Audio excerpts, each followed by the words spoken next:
Well, welcome back to day 2 of the Crown Prince's Cup Festival. I'm here on the outer track today where they will be racing. And race 8, our final 8, is the Crown Prince's Cup itself. We've got 7 runners. It's a really competitive field, and I can't wait to see what's to come.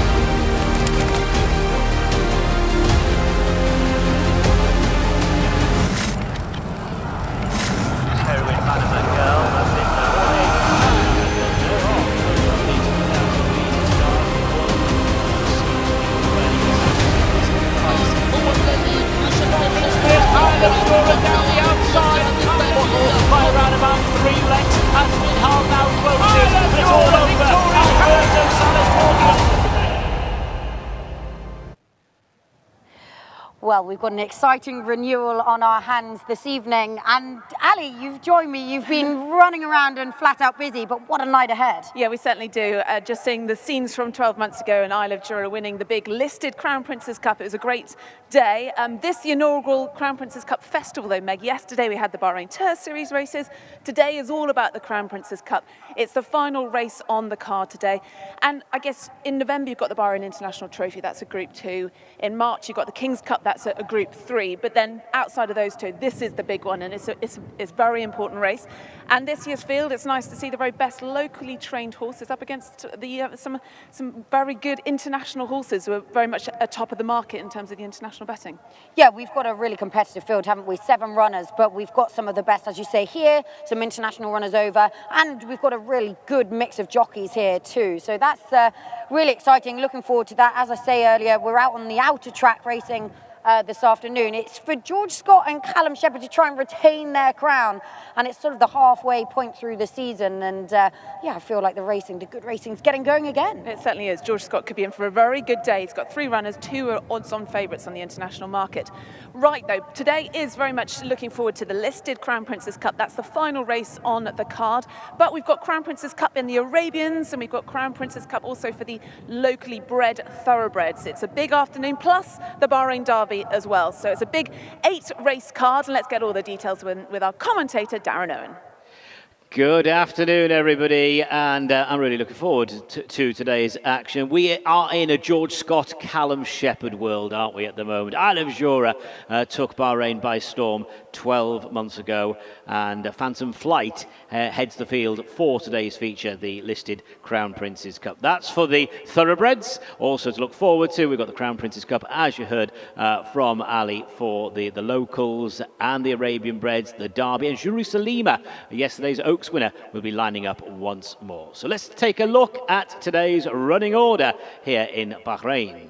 And we begin with the Crown Prince's Cup for the Arabian breds. They're going to go 1,400 metres in our opening race today, and it features last year's King's Cup winner, Obayan 1867, one of the 2 Obayans in that race. Race number 2 on today's programme is the Howden Cup, 1,600 metres, a mile is the journey. We move on to the third race, that is over the 1,600. Fourth race, the Bahrain Turf Club Cup. Just the 3 runners going here. Jerusalem, yesterday's Brilliant Oaks winner, will be facing the starter once more. Fifth race on today's card, the Bahrain Jockey Academy Cup, 2,400 the journey, and that race features a couple of Bahrain debutants. It's Derby time, classic time, race 6, the Bahrain Derby.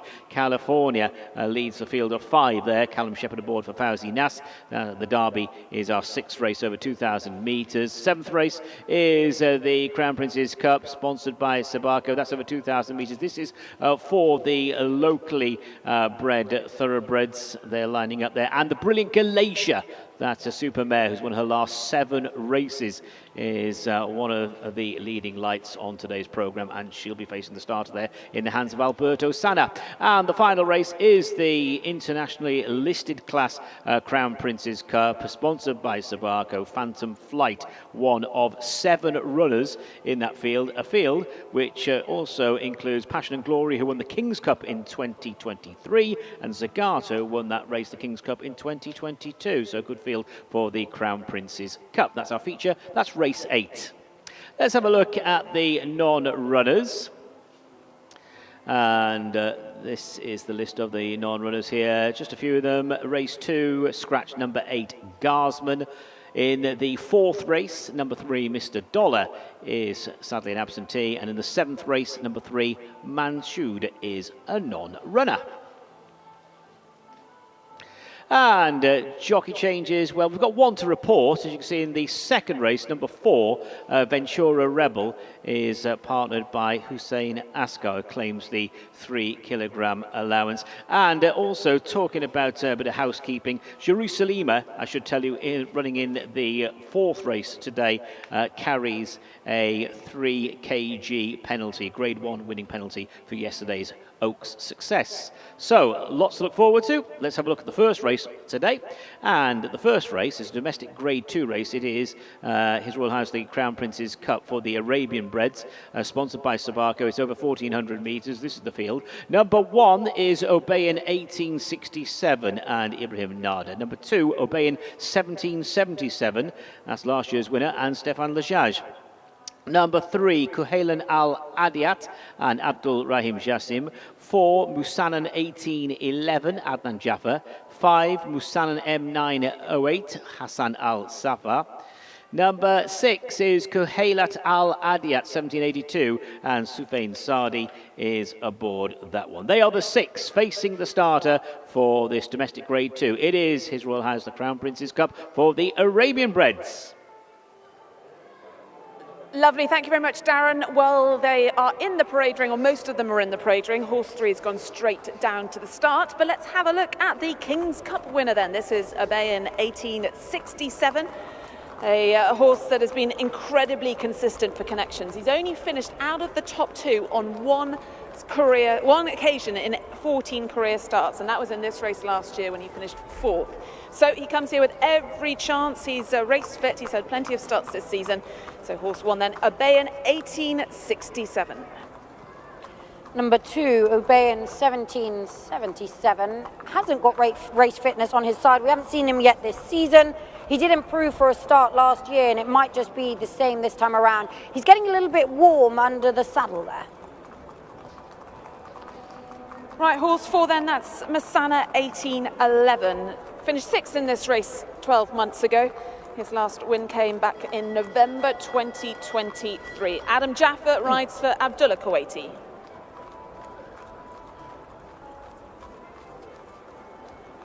Number 5 is the next we will see. This is Musanan M908. He's had a pretty successful and consistent campaign. He's not short of speed, and I wonder if the 1200 is probably his best trip. He's not short of ability either.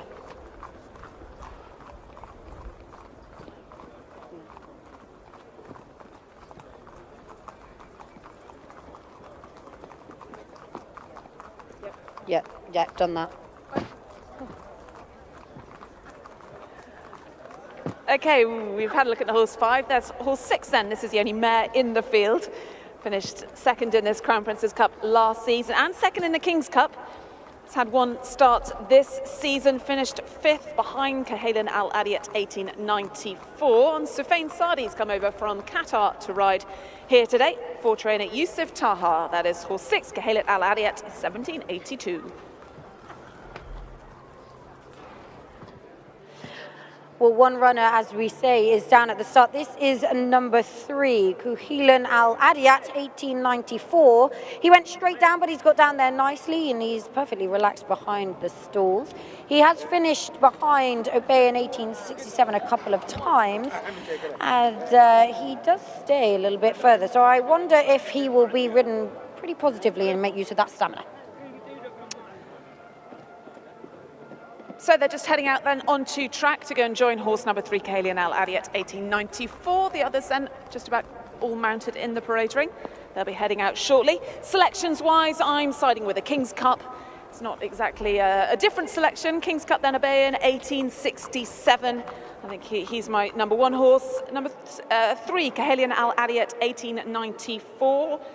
Got some nice form this season, and Masana M908 at a bigger price for Hussein Al Safa. So horses 1, 3 and 5. Ali, I'm going to go with an BAHRAIN, but I'll go for the other BAHRAIN. BAHRAIN 1867. This is number 2. Sorry, number 2. BAHRAIN 1777. I need to get my numbers right here. BAHRAIN 1777, last year's winner, who finished 4th last time up, but won this race, 12 months ago. So that's BAHRAIN 1777, number 2. To beat number 3, Kahalian Al Adiat, who was a winner back in December, and number 6, Kahalian Al Adiat, second in the race 12 months ago, to fill out a placing, maybe 3rd today. So I'm going to go for BAHRAIN 1777. Let's not get confused. So I'm going to go for 2 to beat 3 and 6.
Well, Megan, then some of the best Arabians, or the best Arabians trained in Bahrain, then lining up for this His Royal Highness the Crown Prince's Cup, sponsored by Tobacco. It's over the 1400-metre distance. We've got the King's Cup winner, horse number 1.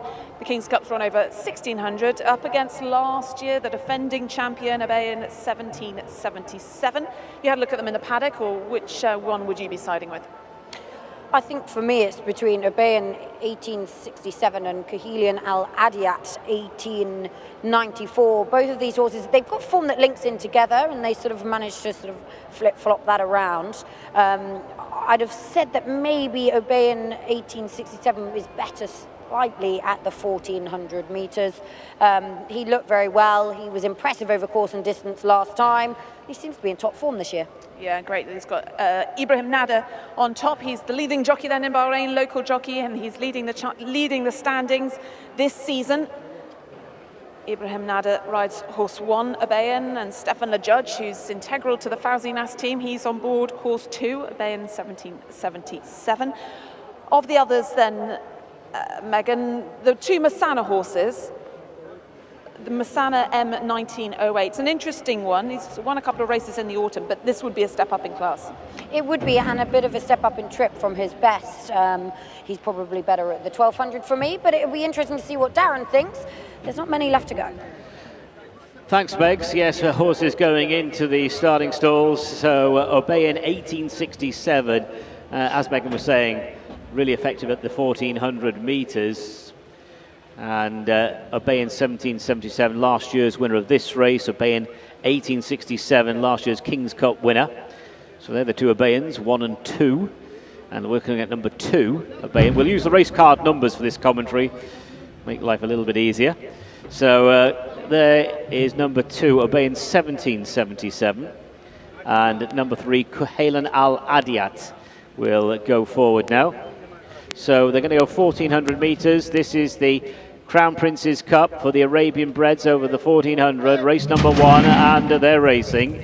And the first one out was number 3, Kuhailan Al Adiat, with the red cap of Kuhailat Al Adiat, number 6, to the outside. That's got the big white face. Between horses, just being busted along, is number 4, Musanan, followed by number 1, Obeyan. A little bit keen there in the blue jacket, one of the 3 greys in the race. And the last 2 are number 5, Musanan, and number 2, Obeyan. That's the running order, and it's number 3, Kuhailan Al Adiat, in front by a length to number 6, Kuhailat Al Adiat, and then 3/4 of a length away to number 4, Musanan, 1 Obeyan and 2 Obeyan. They are following with number 5, Musanan, sitting currently around about 5 lengths off the speed. The one with the pace is number 3, Kuhailan Al Adiat. Abdul Rahim Jassim doing the steering and approaching the top of the straight in the final 600 metres. Leads by around about 3.5 lengths to number 6, Kuhailat Al Adiat. Then a length and a half away to number 1, Obeyan. To the inside, number 4, Musanan, just being pushed along. No move yet from number 2, Obeyan, who's sitting in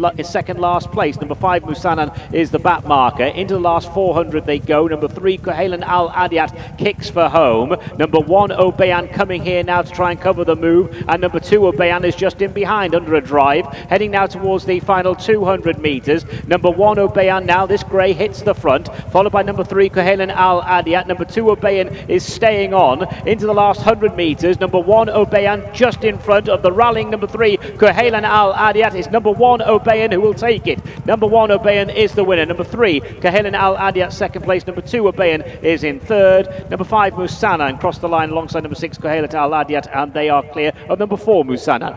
So number 1, Obeyan, 1867, last year's King's Cup winner, has gone on to take the money here over the 1,400 metres in the Crown Prince's Cup. Just getting the better of the argument with number 3, the long-time leader, Kuhailan Al Adiat, who's run a really big race, Kuhailan Al Adiat, here this afternoon. And back in third was number 2, Obeyan. Obeyan 1777, last year's winner. And they were a few lengths on from the staying on number 5, Musanan, in 4th place. Ibrahim Nada, his season just gets better and better. 16 winners now on the board for Ibrahim Nada, the season's leading jockey here in the kingdom. So number 1, Obeyan 1867 for Abdullah Kuwaiti, Ibrahim Nada and Al Wasmir, the winner of the Crown Prince's Cup for the Arabian Breds. So that's number 1, Obeyan 1867, the winner. Second, number 3, Kuhailan Al Adiat. Third, number 2, Obeyan 1777. And fourth, number 5, Musanan M908. They are the provisional placings of the Crown Prince's Cup for the Arabian Breds. Yourself up, Martin.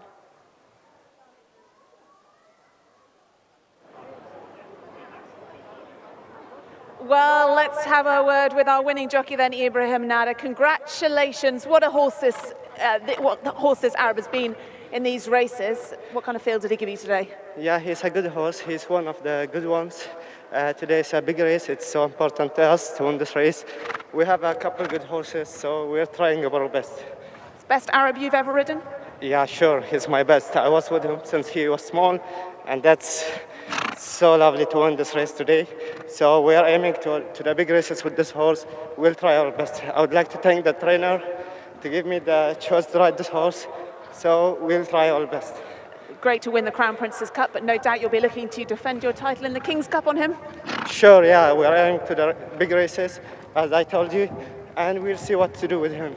And on a personal level, for you to win a Crown Prince's Cup race, it's a big deal? Yeah, sure. It's one of the important races of the season. So I'm very happy, and well done to the team. So we'll see what we can do. Well, congratulations and well done to our winning jockey then. He's leading the jockey standings this season. Ibrahim Nada then wins the Crown Prince's Cup for Arabians on board Obeyan 1867. And let's give him a big round of applause then as he heads in front of the crowds in the turf village.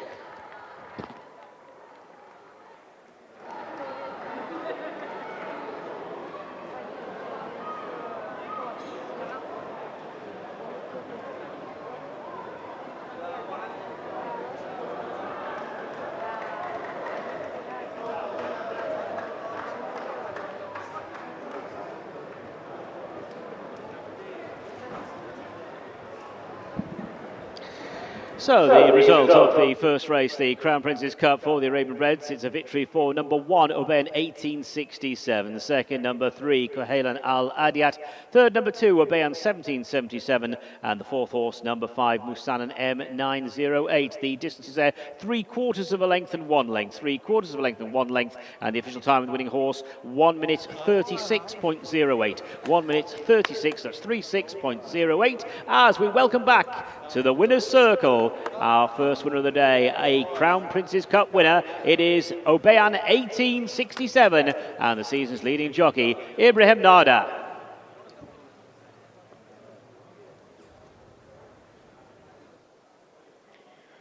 Just take a look back at Obeyan 1867 in action here, winning the Crown Prince's Cup, and it was all pretty simple.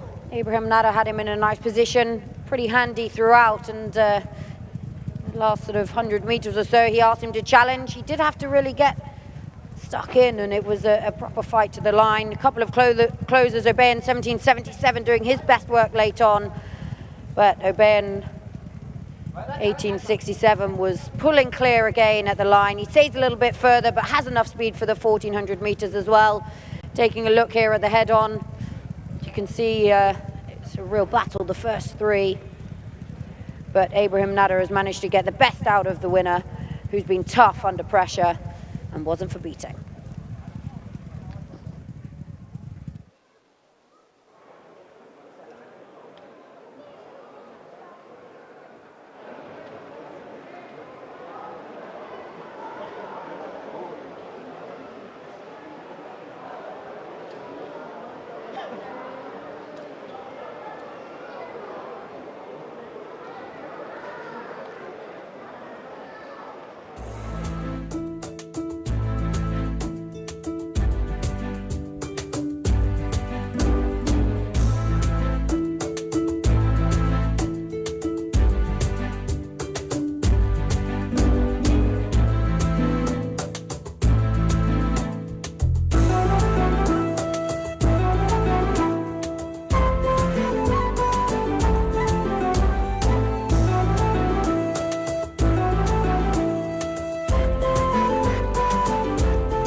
And the first race result is now official. They have weighed in. So there's confirmation on the screen that number 1, Obeyan 1867, took top honours. First, number 1, Obeyan 1867. Second, number 3, Koheilan Al Adiat.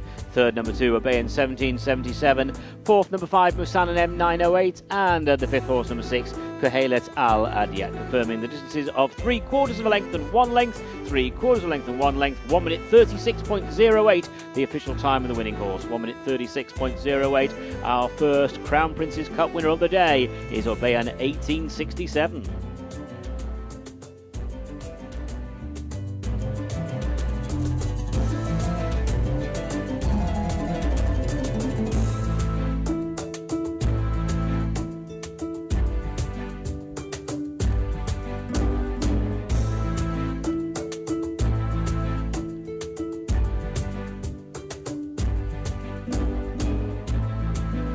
Well, as the winning horse leads the parade ring, it is time for the trophy presentation for His Royal Highness the Crown Prince's Cup, sponsored by Sabaco. This one for the Arabians, and we're delighted to have His Highness Sheikh Isa bin Salman bin Hamad Al Khalifa, Chairman of the High Committee at the REHC, to present the trophy to our winning trainer. Well done to Abdullah Kuwaiti, winning with Obeyan 1867, and alongside him then our winning jockey Ibrahim Nada.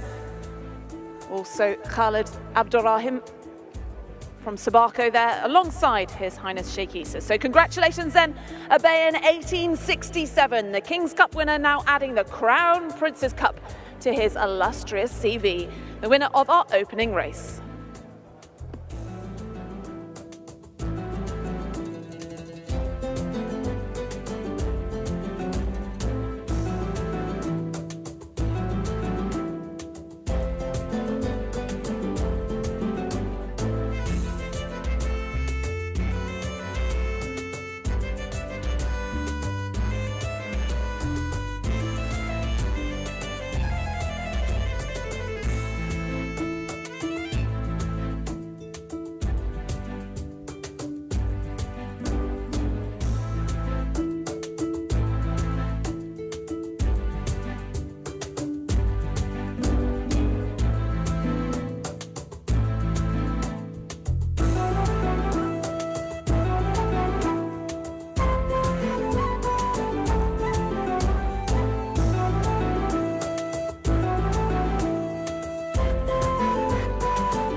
Well, on the back of a winner yesterday, I'm joined by Callum Shepherd, who's got some pretty good chances this evening. I have no doubt that Phantom Flight is the one you're most looking forward to.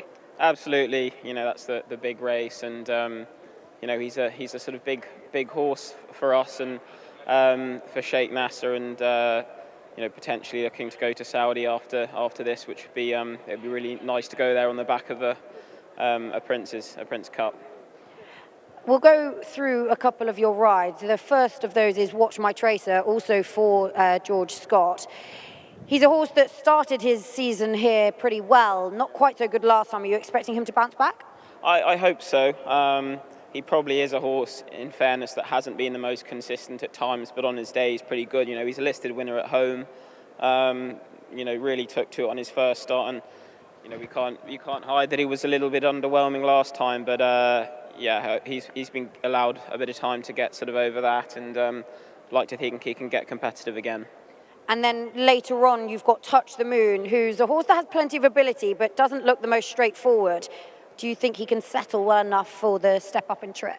I think so. Yeah, I think he's he's not, as you alluded to, he's not totally straightforward yet, but I think he is going the right way and getting better. I think he's enjoyed it over here, and he's ready for the step up in class certainly, and hopefully we sort of get a nice pace to sort of run at, and I say that this would be a really nice step if he can go sort of win again. That really proves he is very progressive and probably ready for a series race, and maybe even maybe even the cup races. And also 2 nice rides for Fawzi Nass as well. One horse you know pretty well, California, not so much. What do you think the chances are of both of those? Yeah, 2 really nice rides. Living Art didn't run great. Ran probably a little bit poor last time. Hopefully it was sort of just rustiness. Really enjoyed riding him in the local King's Cup last year, and obviously which we were successful in. He's a horse, he really enjoyed the big field that day in the fast pace, so hopefully we get something like that kind of set up, and that would see him with a nice chance, I'd hope. And obviously not unfamiliar with the Californian, but form looks solid. A winner and a second on his last 2 starts, so brings nice form into this, and 2 rides I'm really pleased to have. Well, I can let you know that Darren Owen, our commentator this evening, has tipped, I think, 6 rides to be 6 winners. So there's no pressure. Best of luck for the evening. Thanks, Megan. Cheers. Thanks. We have faith in Callum Shepherd. Second race coming up then is the REHC Cup. He probably hasn't got 6 rides. I probably made that up. Second race is over 1,000 metres. It's on the straight course. Imported thoroughbreds. Number 1, Edward Cornelius and Neil Callan is riding. Number 2 is Asimov and Soufiane Sardi. Number 3, Neptunian Abdul Rahim Jassim. Number 4, Ventura Rebel. Note the jockey change here. Hussein Asghar is taking the ride, claims the 3 kilogram allowance. Number 5, What a Business and Dylan Brown at McMonigal. Number 6 is Yalail and Ibrahim Nada. 7 is Acel, jockey change here on number 7, Acel, that's Shamie Heffernan taking the ride. Number 8, Garsman is a non-runner. Number 9, the Thin Blue Line, PJ McDonald. And 10 is Western, Hassan Al Safa. So note the non-runner, number 8, Garsman. A couple of jockey changes as well to note. 1,000 metres of journey for the REHC Cup, race 2. And we get the first chance then to look at horse number 2, Asimov, having his first start in at Bahrain, and he's having his first start over the 1,000-metre trip. He was twice a winner over the 1,200-metre distance, was trained in the UK by James Fanshawe. Come out here then, now trained by Jama Ramadan, and Soufiane Saudi takes the ride on this 4-year-old. This is horse 2, Asimov. Number 3, Neptunian, only just got beat fairly narrowly last week. That was over the 1,200 metres, dropping back to the 1,000. Shouldn't be a problem for him. He's likely to go pretty well again from stall 2. Horse 4's an interesting one. This horse got some great form in his younger days. Ventura Rebel, he actually finished 3rd in the Commonwealth Cup at Royal Ascot, behind Golden Horde. That was a long time ago. He's now an 8-year-old. He's been racing in the UAE for some of his years after being trained in the UK, and he's come over here now, but he has been well beaten on his 2024 starts here. Hussein Asghar takes the ride then for Adel Abdullah. Number 5, What a Business. He's one of the older horses in the field. He goes particularly well on the straight track here. 3 big runs of late, and I wouldn't be surprised to see him go well once again. Another senior horse, Yalail, he's a 10-year-old. He's going to be ridden by Ibrahim Nada, fresh off his success in the Crown Prince's Cup for Arabians. Now Yalail then has been well beaten, was beaten by City House when we last saw him. City House winning one of the Bahrain Turf Series races yesterday, so he's going to have to move on from that then. Yalail is horse number 6. Number 7 is our only mare in the field, Acel. She was well beaten on her return in November, but she's had a bit of a break and hasn't been seen since. She's not the biggest, and she certainly looks fit for her small break.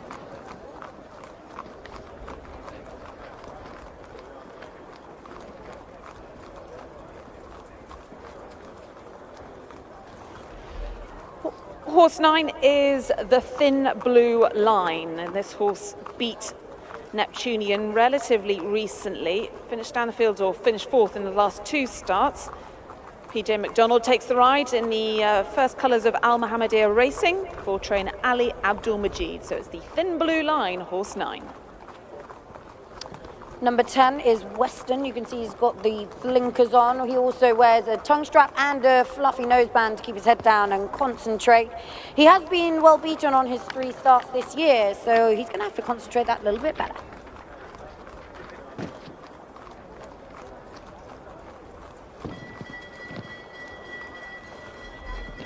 So there's the bell then for the jockeys to mount in our second race on Crown Princess Cup Day. Selection time then, What a Business. Horse number 5 have gone for horse 3, Neptunian, and finally the Thin Blue Line, horse 9. So horse 5, 3 and 9.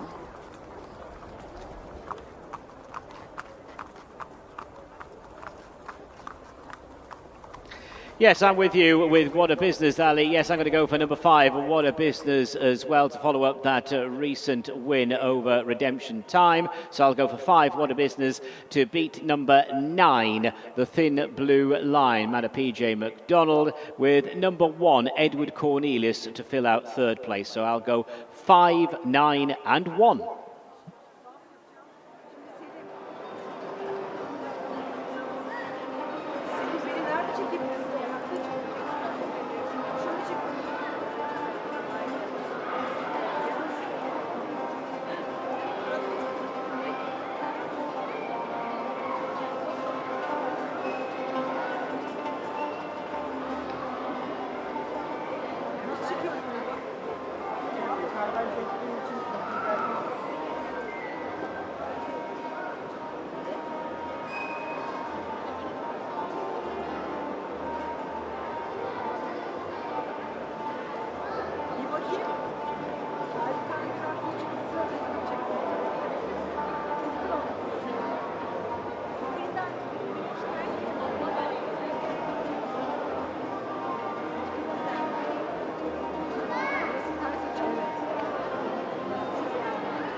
That's horse. So there we are then, that is horse number 1, Edward Cornelius. Neil Callan rides him for Ali Abdul Majid. He's headed straight out onto the track from the Paris Parade Ring.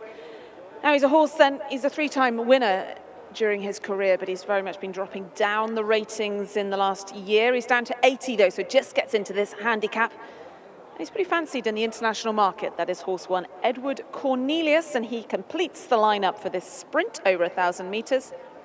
Got the 9 runners then, and you can see them heading down to the stalls there in the distance.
Okay then, Megan, let's take a look at these horses then. I think my selection then was horse number 5, What a Business. Horse that's coming here off the back of a victory, just a nose victory over Redemption Time. That was over the 1,000-metre trip. A few of these then, the distance is new to them. Horse like number 2, Asimov and Asil, generally been running over further. Who's your selection in this race? I thought that the Thin Blue Line had a pretty solid chance stepping back down to the 1,000 metres. I think this is a trip that really suits him. He's a pretty consistent horse, and I wouldn't be surprised to see him go well once again. He's drawn just about halfway in stall 4, so PJ MacDonald will have options as to which direction he wants to go. Yeah, in the Thin Blue Line, he beat Neptunian, horse number 3, back at the end of November. Neptunian's gone on and run a couple of races since then, ran well over 1,200 metres around the bend last time out. But yeah, competitive second race we've got here. We've already had 1 Crown Prince's Cup for the Arabians, but of course we're building up to a couple more. We've got the Bahrain Derby, and then we conclude with the Crown Prince's Cup for the local bred thoroughbreds. Before the big one, the listed Crown Prince's Cup for the imported horses. But they're all set then for this second race. It is the REHC Cup. They're all yours, Darren. Thanks, Ali. Yes, field then moving up into the starting stalls. Asimov goes in. Now Edward Cornelius is getting a little bit warmed down at the start. Edward Cornelius is in place. What a Business is out of line. So too number 9, the Thin Blue Line. Yarsail's got the nice yellow headgear. Commentator's dream. Yarlail still out of line for this, the REHC Cup over the straight 1,000 metres. 5 furlongs if you prefer. Well, race 2 today. What a Business is bidding to follow up that last win of a week ago when narrowly depriving Redemption Time. The grey, Acel, still out of line. Shamie Heffernan now aboard number 7, Acel. So What a Business, Acel and Yarlail are to go forward.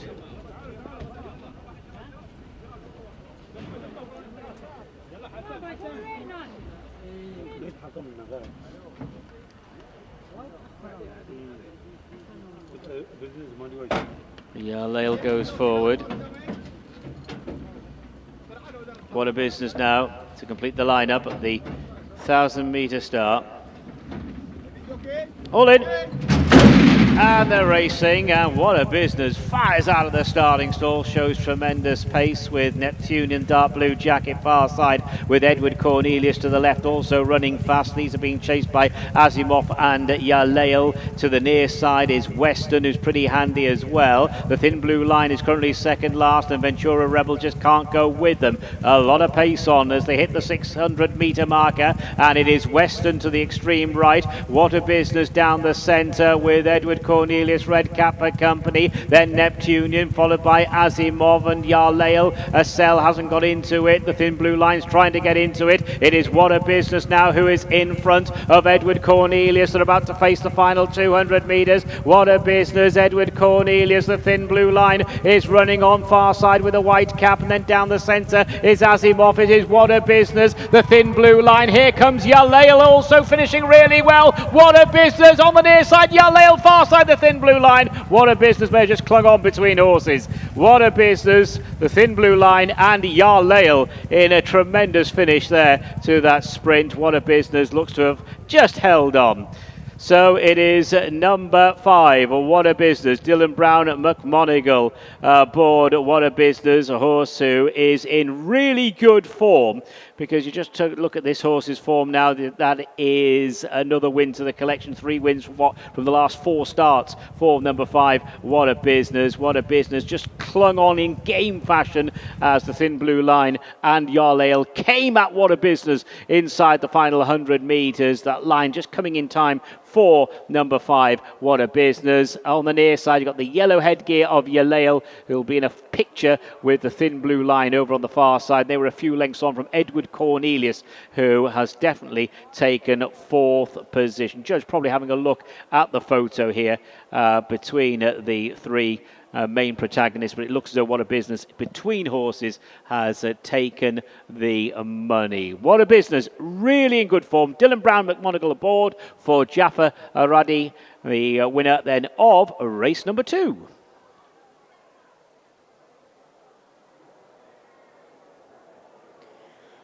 Well, it looks like What a Business has just managed to get his nose down at the right time. Pretty close for the placings, which are yet to be confirmed, but Dylan Brown McMonigal just turned the win around to hack back towards the winner's enclosure, and he was the sharpest out the stalls, and he's pretty much made all and never headed right up there the whole way. And it was low numbers that certainly was the place to be this time around. You can see What a Business up there on the pace. He's gone to win his race here, and the thin blue line was really closing rapidly, having sat a couple of lengths further back. But it was What a Business that managed to keep fighting and just held on. I think Darren's got the official result for the placings. Yes, the result here, first number 5, What a Business. The photo for second determines number 9, the thin blue line, as taking second place. Third, number 6, Yalail. And the 4th horse home was number 1, Edward Cornelius. So What a Business in top-notch form. What a Business. They're digging deep there to hold on as those other 2, the thin blue line and Yalail, came at him inside the final 100 metres. A lot of speed on there, with Western showing up prominently on the near side in the early stages. So, and What a Business then coming back, the winner of race 2.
Well, he took his time coming back, but congratulations, Dylan, and our winning jockey.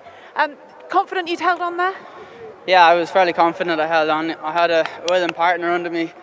He's a very tough horse. He obviously won the last day, and it was a very tough performance.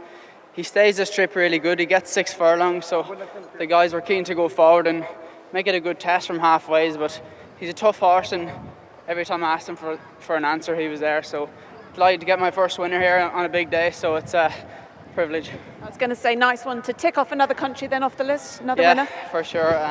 That's what it's all about, getting as much experience as I can in all these different places, and very lucky to be getting my leg across some of these horses. And you got Passion and Glory in the big Crown Princess Cup later. Fancy him? Yeah, all the guy says he's in good form, and his best form seems to be going right-handed. He's getting on a little bit in age, but if he brings back his best form, he should run a really good race. It's very competitive. It's not an overly big field, but plenty of quality in it, so hopeful of a big run. Well, congratulations then, riding a winner then ahead of the big one on Passion and Glory. Well done then to What a Business, the winner of the REHC Cup, providing jockey Dylan Brown McGonigal his first victory here in Bahrain.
Well, the steward's just having a second look at the photo finish, but What a Business then. I'm sure there's no doubt with his victory.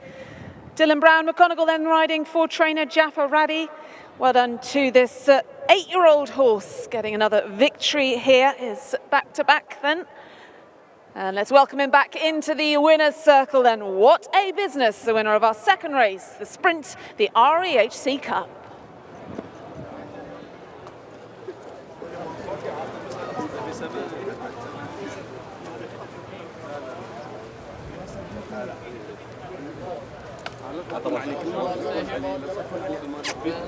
محمد انت توين يلا اوكي ما سأل عنه ما بيسووا يلا اوكي اوكي شباب مبروكين مبروكين بارك الله جيب لي مي شرب مي ابو خليل الله يبارك.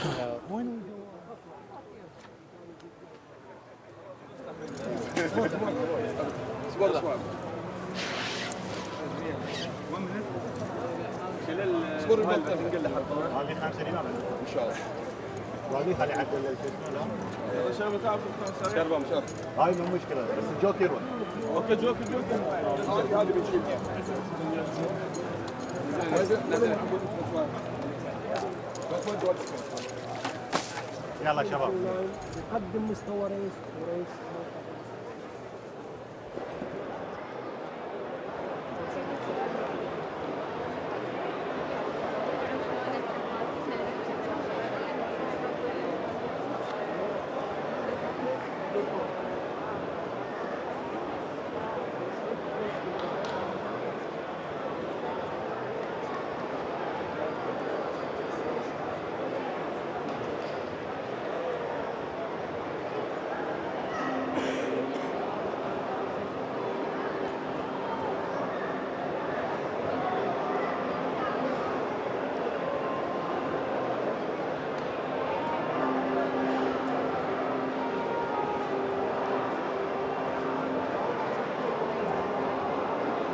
The result of the second race is now official. They have weighed in. Just to confirm the result as first number 5, What a Business. Second number 9, The Thin Blue Line. Third number 6, Yarlail. And the fourth horse home was number 1, Edward Cornelius.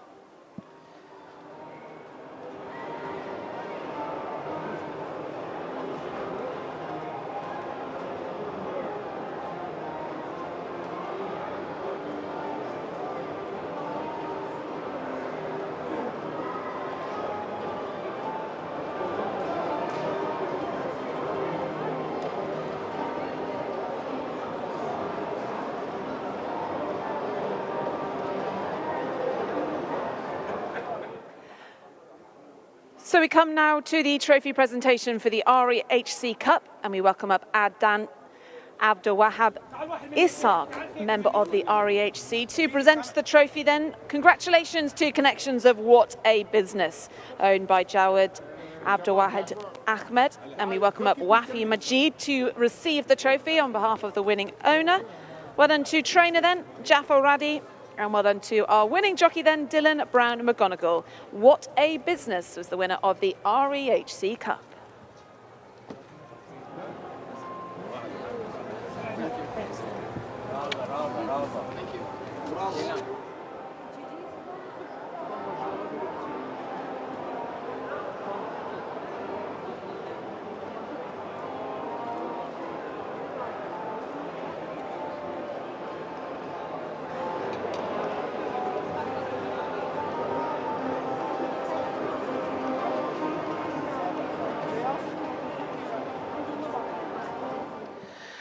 Well, thrilling stuff here at the end of the REHC Cup. The result, first number 5, What a Business. Second, number 9, The Thin Blue Line. Third, number 6, Yarlail. Fourth, number 1, Edward Cornelius. And the fifth horse there for the record was number 2, Asimov. The official time winning horse there, 59.85. 59.85. And the distances, a short head and the same. A short head and the same.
Well, it's great to have one of our leading international riders, Tom Marquand, here for the Crown Prince's Festival, riding on both days. Tom, you've got the Parent now, and you've got a couple of other decent rides later. I'm most interested probably in Cracksing, your horse you know quite well from back in the UK as well. Yeah, he's obviously shown to a real good level back home on the all-weather, especially seemingly suiting him really well. He's had a run out here, so he's got the lay of the land. I suppose the only thing I'd be slightly cautious about is we're on the inside bend and it is tight enough, and whether it takes him a couple of runs to get used to racing here, I'm not sure, but he's definitely got the ability to put up a big performance.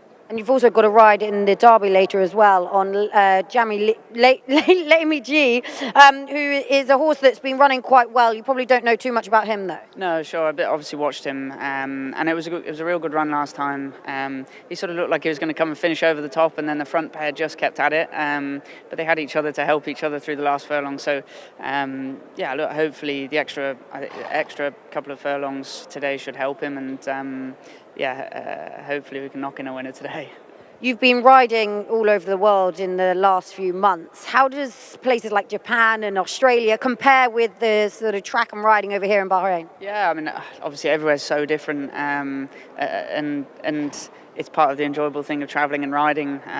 But coming here, I mean, the track's beautiful. It's a proper sort of European-style track as such, and it's I won't say it's an easy track to ride, because no track is it's only as easy as the horses that you're riding make it. But it's a straightforward and fair track, and there's good reason that people send all those good horses over in November for the big race.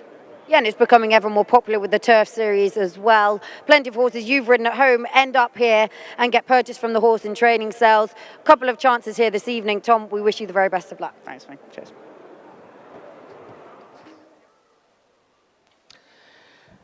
Moving on to the Howden Cup. It's over the mile, 1,600 metres. Number 1 is Watch My Tracer, and Callum Shepherd takes the ride. 2, Gumay and Neil Callan, one of 5 runners representing Al Mohammedia Racing. Number 3 is Royal Scimitar, PJ McDonald. 4, Bucento Hussein Asghar is aboard. Number 5 is Quantarina and Stefan Lajaj.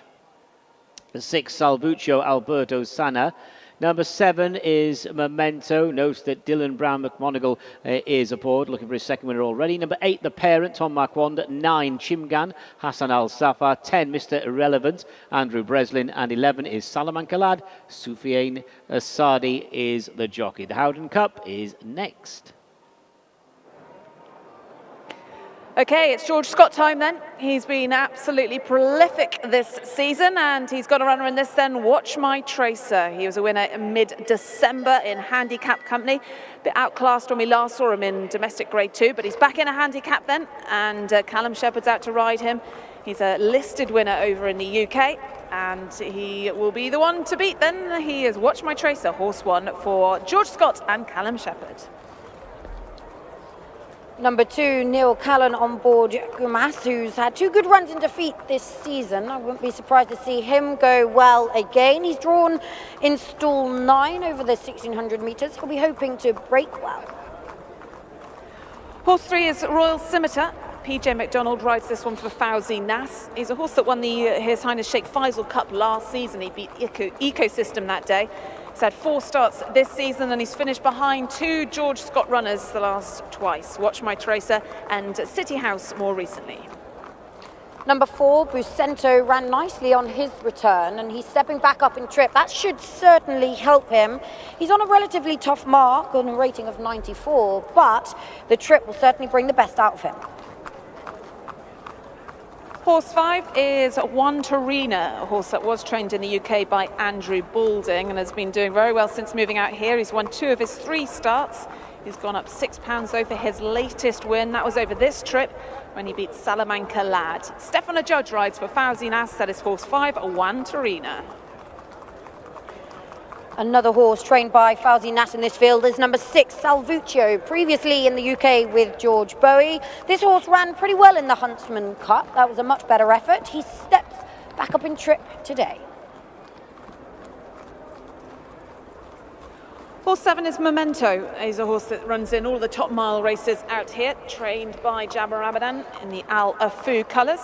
And the winning jockey from the last race, Dylan Brown McGonigal, takes the ride on Memento. That is horse 7. Finished 3rd in the listed Al Mathak Mile in March, but he's got to improve on his more recent runs. Memento. We've just heard from the Parent's jockey, Tom Marquand. He'll be hoping to get a winner this evening. Now, the Parent hasn't really been firing this season. However, he has dropped in the weights, and he was a winner around this time last year. Horse 9 is Chimgan, another one in the Al Mohammedia racing colours, trained by Ali Abdul Majid. Hassan Al Safa takes the ride on Chimgan. He's been running in some good mile races out here before dropping back to sprinting at the beginning of this season. But back over the 1600 metre distance should suit him. That is horse 9, Chimgan. Number 10, Mr. Irrelevant, was a course and distance winner back in December. It was at a lower grade, and he's found things a little bit tougher since rising in the handicap. But Andrew Breslin knows this horse well, and he's drawn nicely in stall 4.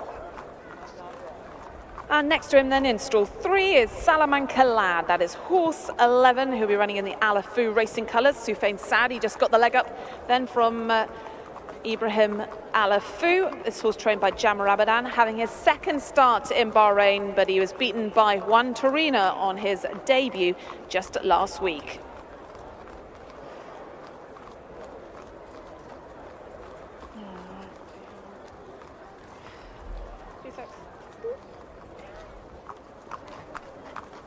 So selections then this one.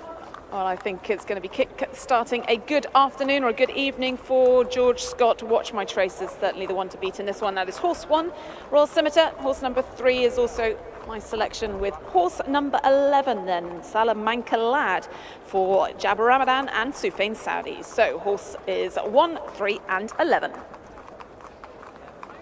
Going to go for a victorious trifecta here. 1, Watch My Trace. I can't possibly oppose George Scott and Callum Shepherd. Watch My Trace already a winner here in the Kingdom. So I'm going to go 1, Watch My Tracer. I've been really impressed with Juan Torina's performances this season. Juan Torina already the winner of 2 races this winter. So number 5, Juan Torina, to take out second place. And Salvuccio. I'm sure there are races to be won here.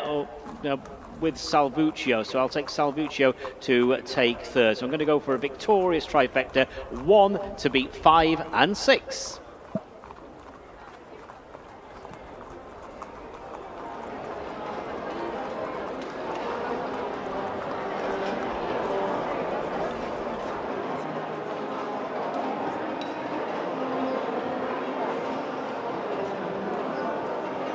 Don't forget that this race marks the first race as part of the new Select 6 game. So if you can select the winner of races 1 to 8, you could be in with a chance of winning a very decent catch prize. So head to the Bahrain Select 6 website to make your selections. It is free to enter, new this season. And race 3 is the first of those 6 races. So do the Bahrain Select 6.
Well, the horses then down circling at the start ahead of our next race, which is sponsored by Howden, and I'm delighted to be joined by David Howden. David, you've been involved with the Bahrain Turf Club, been coming out here for a number of years, but this is your first time with the new floodlights. What do you make of it all? Yeah, it's really good. We were here, it's our 4th year sponsoring actually. I think we were the first ever international sponsor. We're really proud of that. But I have to say, it's so lovely to see someone's dream and vision come true. And they're coming back now and seeing it all lit up so beautifully and the buzz in the atmosphere. It's fantastic. The change is just remarkable. And it's been great to be part of the journey. Founder and CEO of Howden. How big a presence do you have generally in the Middle East and in Bahrain?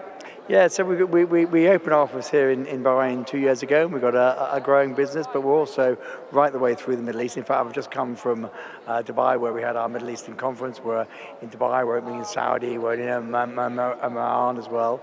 So yeah, it's a very important territory for us, and obviously, as we all know, a very fast developing territory.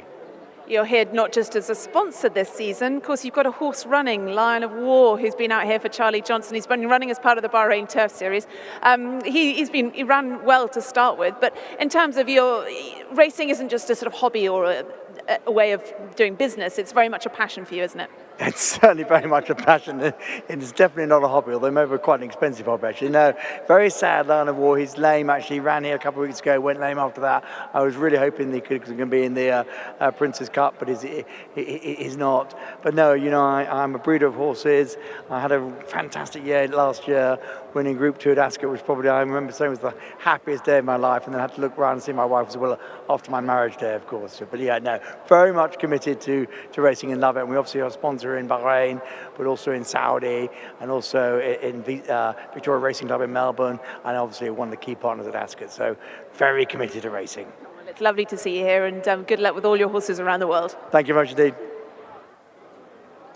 So down at the start, the parent is just being replated. This horse has spread a plate. This is number 8, the parent. So the farrier just doing his work there. So just a slight delay to this third race, the Howden Cup. That is the parent we're looking at, just being reshot down at the start.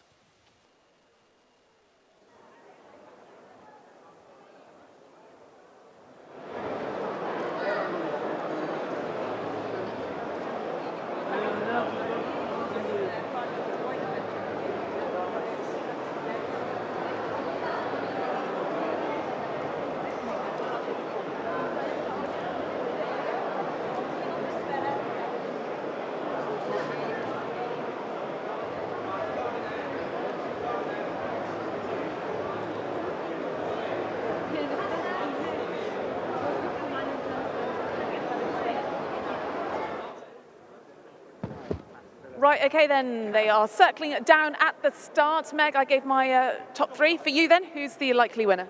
I think this is one of the competitive races of the evening, isn't it? I like the chances of one Torina here, who's first since coming out to Bahrain and won pretty well last week. Did get a bit of a rise in the weights for that, but I just think this horse has a solid chance again. He's been ultra consistent, and I think he's one of the leading chances from the Fazinah stable tonight. They are starting the loading process then. Not long to go then. The Howden Cup over the mile. There's some big mile races coming up later in the season, and they're all yours, Darren. Thanks, Ali. Yes, runners then going into the stalls for the third race, the Howden Cup. So we've got 5 Al Muhammadiyah Racing representatives in this race. This is the parent. The horse who was replated down at the start, the parent about to go in. Number 2, that's Gumay, and Neil Callan is aboard Gumay. In the red cap, Mr. Irrelevant, number 10, Mount of Andrew Breslin, has the yellow cap. So just out of line, we're looking at Salvuccio and Memento. This is Memento. Dylan Brown McMonagle looking for a quick double on the card. He's aboard Memento.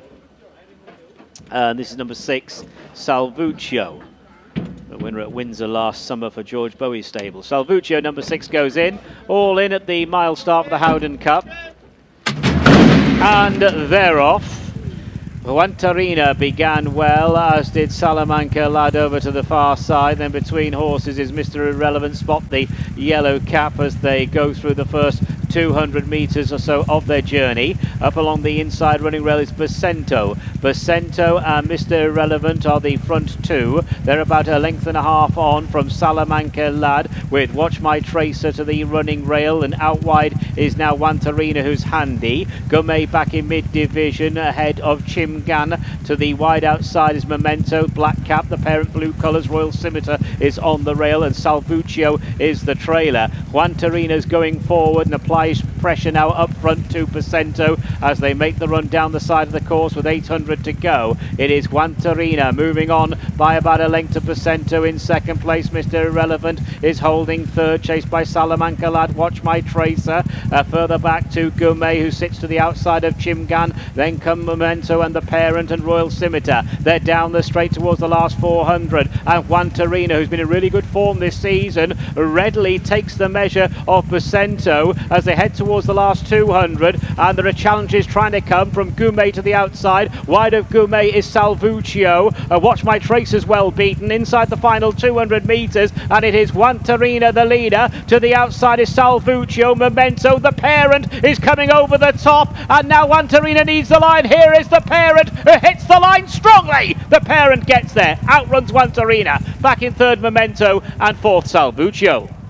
So it is the parent, and Tom Marquand has taken the money with the parent for the stable of Alan Smith in the colours of Al Adyat Racing. Hit the line really well, coming over the top. Juantarina travelled really well here. Juantarina, I thought, had stolen the race in the hands of Stefan Lechage early in the straight. And on the extreme outside, the parent delivered by Tom Marquand. Others with chances there were Salvuccio and Memento, but the parent has got there, just beating Juantarina, with Memento in third and Salvuccio taking fourth. So those provisional numbers: first number 8, the parent; second number 5, Juantarina; third number 7, Memento; and fourth number 6, Salvuccio. Tom Marquand, the international traveller, has won in the kingdom. Yeah, Tom Marquand in the winner's enclosure this evening, and he was pretty strong there on the parent, wasn't he? Making his mind up in the final furlong. You can see Juantarina just getting a little bit lonely out in front in the final 100 metres, and his stride started to shorten, but that wasn't to say for the parent. He was lengthening, and he really quickened well, switched down the outside for a clear run. Lots of daylight, and he's really taken off. He was a winner about this time last year. He obviously thrives at this part of the season, and you can see actually Tom's been pushed right towards the middle of the track. This horse has done well to make up as much ground as he has from sort of halfway in the field throughout. But yeah, Tom Marquand in that strong drive, making the parent's mind up, head down to the line, and he's just managed to catch Juantarina, who's been right up there on the pace throughout. He's had a good season, but it wasn't to be for tonight.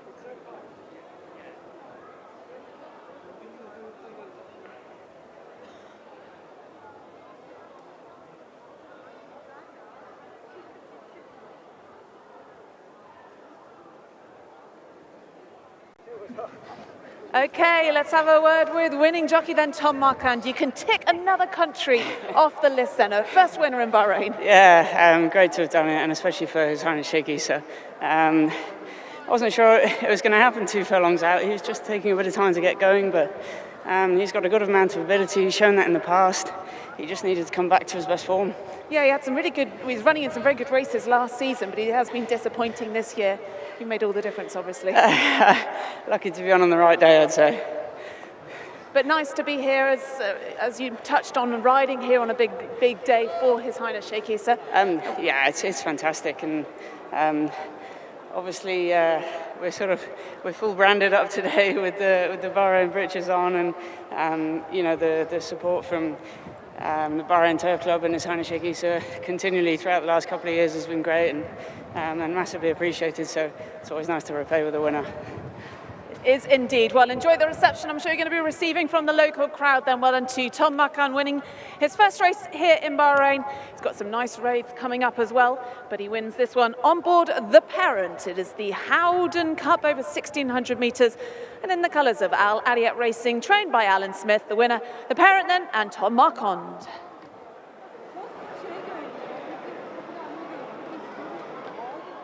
So the provisional placings of our third race, the Howden Cup. First, number 8, the Parent. Second, number 5, Juantarina. Third, number 7, Memento. And fourth, number 6, Salvuccio. The distances, half a length and 3/4 of a length. Half a length and 3/4 of a length. And the official time of the winning horse, 1 minute 34.76. That's 1 minute 34.76 as the Parent returns to scale at the end of the Howden Cup.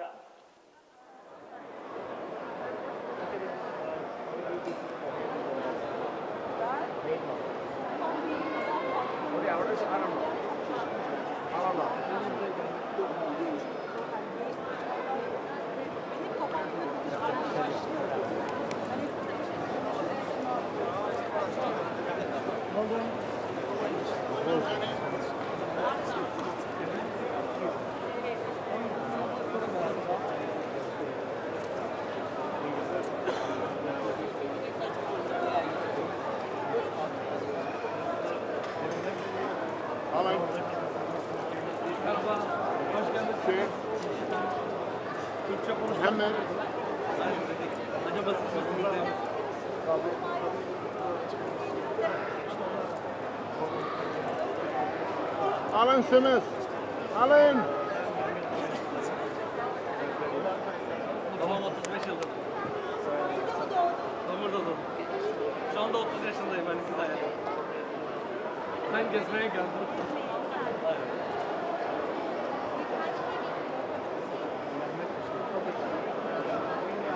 Bizim zaten Ali Açıkbaş da orada. Bizim köylümüz aslında. Halil'le beraber yarın ben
Well, nice to have a word with winning jockey Tom Marquand. Now it's the turn of winning trainer Alan Smith.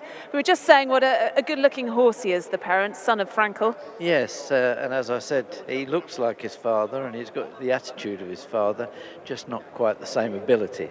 Well, he is back in the winner's enclosure, though. That's nice to see him back to some form. Yeah, well, he's off back on a lower mark and he's more competitive on that. He just got a bit high in the handicap for not doing very much, really. And he's been a little bit of, a conundrum to find. But Tom found the key today. Do you think you put him in some of the big mile races coming up towards the end of the season? No, we'll stay in handicaps as long as we can, and that's about his class. Nice to get a winner on Crown Princess Cup Day. You've got a few more good chances. Lammy G in the Bahrain Derby, and then Mediterranean Moon in the Crown Princess Cup for the local horses. You like them? Yeah, I mean, Mediterranean Moon, she's a lovely mare.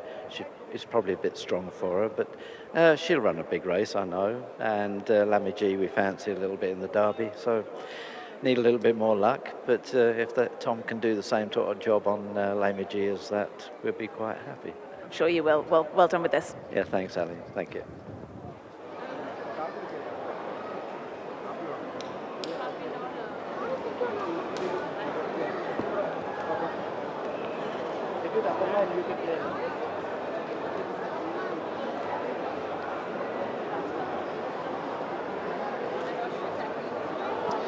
The result of the third race, the Howden Cup, is now official. They have weighed in. Just to confirm the result, first number 8, The Parent giving Al Adiat Racing their 9th winner of the season, and Alan Smith his 21st, so he's joint top trainer now with Fauzi Nas. So number 8, The Parent, the winner. Second was number 5, Juantarina. Third, number 7, Memento. Fourth, number 6, Salvuccio. And fifth, number 2, Gamay. The distance is half a length and 3/4 of a length, half a length and 3/4 of a length, and that official time of the winning horse, 1 minute 34.76. 1 minute 34.76.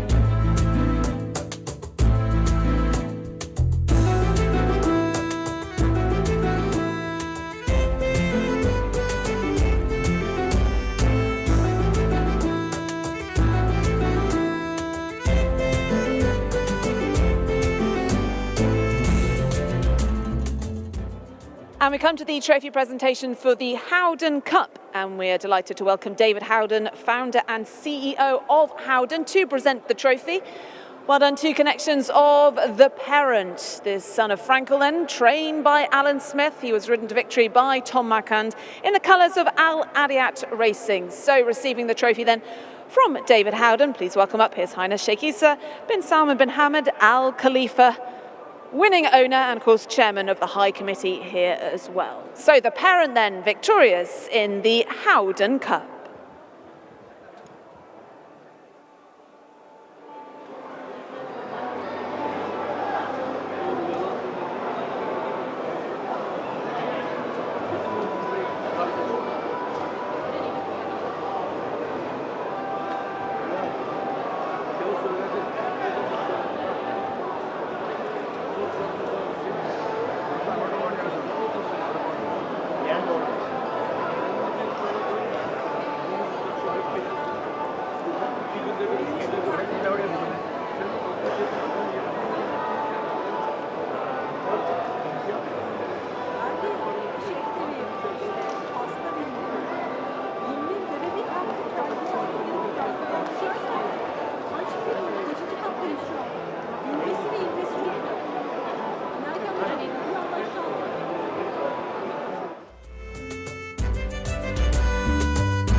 Yeah, it's a good crowd here today. It's obviously Crown Prince's Cup Day, one of the biggest days of the season, and there's a nice atmosphere. And just next to the parade ring here, there's a bit of a sort of artists, well, I guess we've got sculptures going on here, we've got people painting pictures. But this one caught my eye, this guy, they're sculpting out of marble. What's your name, sir? Hussein Isa. And how long did this take to what it is now? How long have you been working on it? 2 months regular work. 2 months? 2 months, yeah. And is it almost finished? Yeah. Only now I make no handly, not machine, not anything. Only handly file.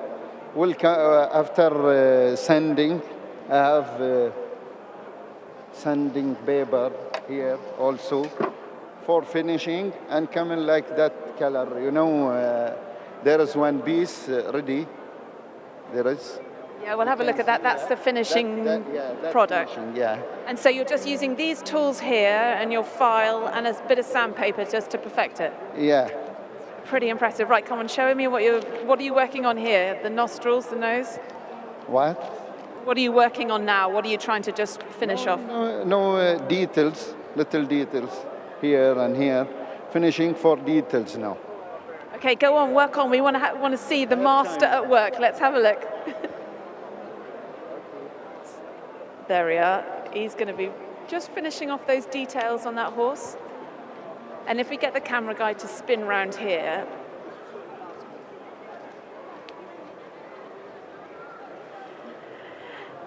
we can then have a look at what the finishing product is. So there's lots of lovely bits of art, but here, this is what it's going to be hopefully turned into. It's all going to get polished up. And it's absolutely beautiful, this. So that is the finished product. But Meg, you've been looking at some of the art on display as well. Yeah, well, not only the sculptures, there's some beautiful art going on here as well. There's one getting all the finishing touches. Just going to interrupt whilst you're doing your beautiful work. Can I just grab your name? Thank you, Dr. Zainab Swar. And this beautiful painting that you're doing, can you just describe it to us? It's obviously Sheikh Nasser on one of his endurance horses?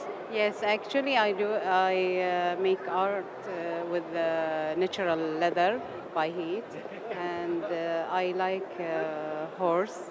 That's why I choose this picture with Samo Sheikh Nasser. He's win, and on this time, that's why I like to put it in this leather. Well, it is absolutely beautiful. It's obviously not your only one. We've got some other beautiful art here as well. While all these masters are finishing their beautiful work, the horses are sort of arriving into the paddock, and I think at some point we better speak to Darren to see who our next runners are.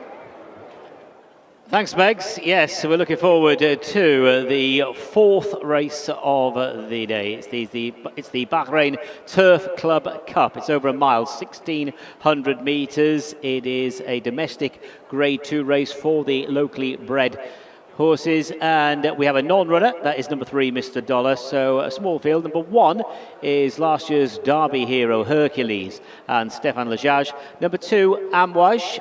And Amouage is partnered by Ibrahim Nada. And number 4, it's been a busy 24 hours for this filly, Jerusalema, a classic winner yesterday, winning the Oaks yesterday. Jerusalema carries a penalty, a Grade 1 winning penalty of an extra 3 kilograms here. Alberto Sanna takes the ride aboard number 4, Jerusalema. So number 3, Mr. Dollar, and non-runner, a field of 3 to go to post this domestic Grade 2 for the locally bred thoroughbreds. It's the BAHRAIN Turf Club Cup to be run over a mile.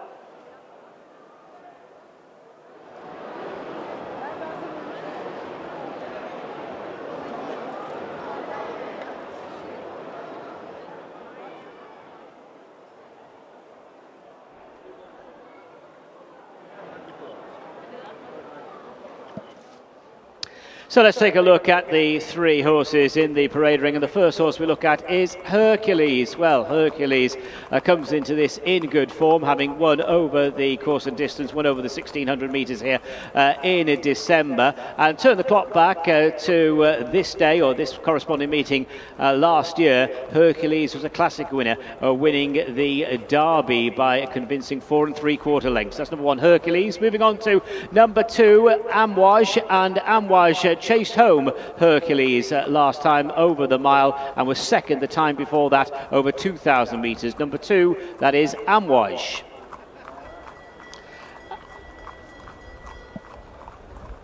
And completing the set, we will see Jerusalema on the international markets. This is the warm order favourite, number 4, Jerusalema. And yesterday, she was the good winner of the Oaks. The Oaks run over 1,800 metres. She won by 3 1/4 lengths. She was off the bridle fairly early in the Oaks, but she really did find her stride in the home straight, hitting the line really well to record that classic success. Jerusalema then winning her last 2 races, carries that penalty today for winning the Grade 1 yesterday, number 4, Jerusalema. And that's when I'm going to go for the selection. Nothing really out of the ordinary here in terms of my selection. Number 4, Jerusalema to beat 1 Hercules and 2 Amouage in this domestic Grade 2. 3 horses in the parade ring.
Well, Megan, you were here for the BAHRAIN International Trophy, but I don't suppose you had time to come and get a coffee in the Turf Village. This is pretty nice, isn't it? It's a nice atmosphere here this evening. Yeah, it is. It's quite busy down here, and you've already told me that this is meant to be the best coffee in Bahrain, so I had to head down to see. Abdul Rahman told me last time, you said it's the best coffee in Bahrain, is that right? I have coffee, Spanish latte, hot chocolate, latte, what do you want for coffee? I have.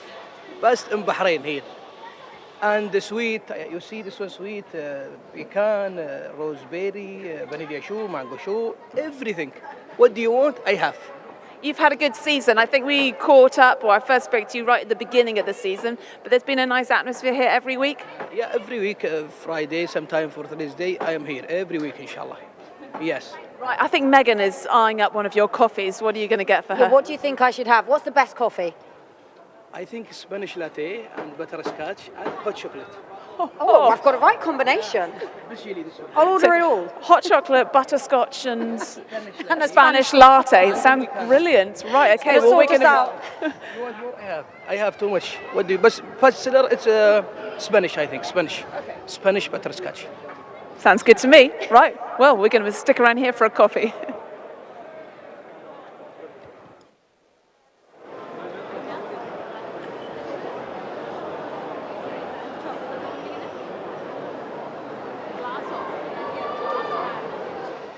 Yeah, how the other half live, then I'll have a cappuccino. So runners then about to go to post, and you can see already Hercules is out on the course, and the 2 horses remaining in the paddock. Both the Rashid Equestrian runners owned by Mohammed Khalid Abdul Rahim, Amouage and Jerusalema. Amouage has the black cap, and Ibrahim Nada is aboard Amouage. Ibrahim looking for his second winner of the day, and Alberto Sana takes the ride aboard Jerusalema. We're looking at Amouage going to the start. Amouage is a gelded son of Highland Rails. Finished second in his 2 starts so far this season. Was a neck runner-up behind Mudalal here in early December. Followed up with that runners-up position behind Hercules. Beaten 1 length by Hercules last time. That's number 2, Amouage, making his way to the start, followed by the stable companion, Oaks winner yesterday, Jerusalema, who's been in really good form, as we've already stated. Has had a busy January. This is Shura Salima's third start this month. Was third behind stable companion Realm at the beginning of the month, and then took the honours over the 1600 metres when beating Brilliant Angel a few weeks ago. Followed up with that really good win in the Oaks yesterday, and that's Shura Salima in the hands of Alberto Sana, who's got a big afternoon riding in this Bahrain Turf Club Cup, and then he'll be riding Galatian, the Crown Prince's Cup, a little later on. So Alberto Sana aboard Shura Salima, and Hercules is about to arrive at the start. Stefan Lajaj looking for his seventh success of the winter, and he rides last year's Derby Hero. Won the Derby at this meeting 12 months ago by 4 3/4 lengths. That was over the 2,000 metres. Stepped up to 2,200 after that, after the Derby, and was third behind Mudalal, and then had the summer off. Returned to action with a win. That was over this trip around Christmas time when beating Amouage. They renewed rivalry again, beat Amouage by 1 length on that occasion. So 3 runners arriving at the start, or about to arrive at the start. They start in the chute at the entrance to the back straight on the international markets. There was no surprise to see Shura Salima was the red-hot favourite earlier on today to take the measure of the 2 geldings, Hercules and Amouage. 3 runners arriving at the start now for our 4th race, the Bahrain Turf Club Cup.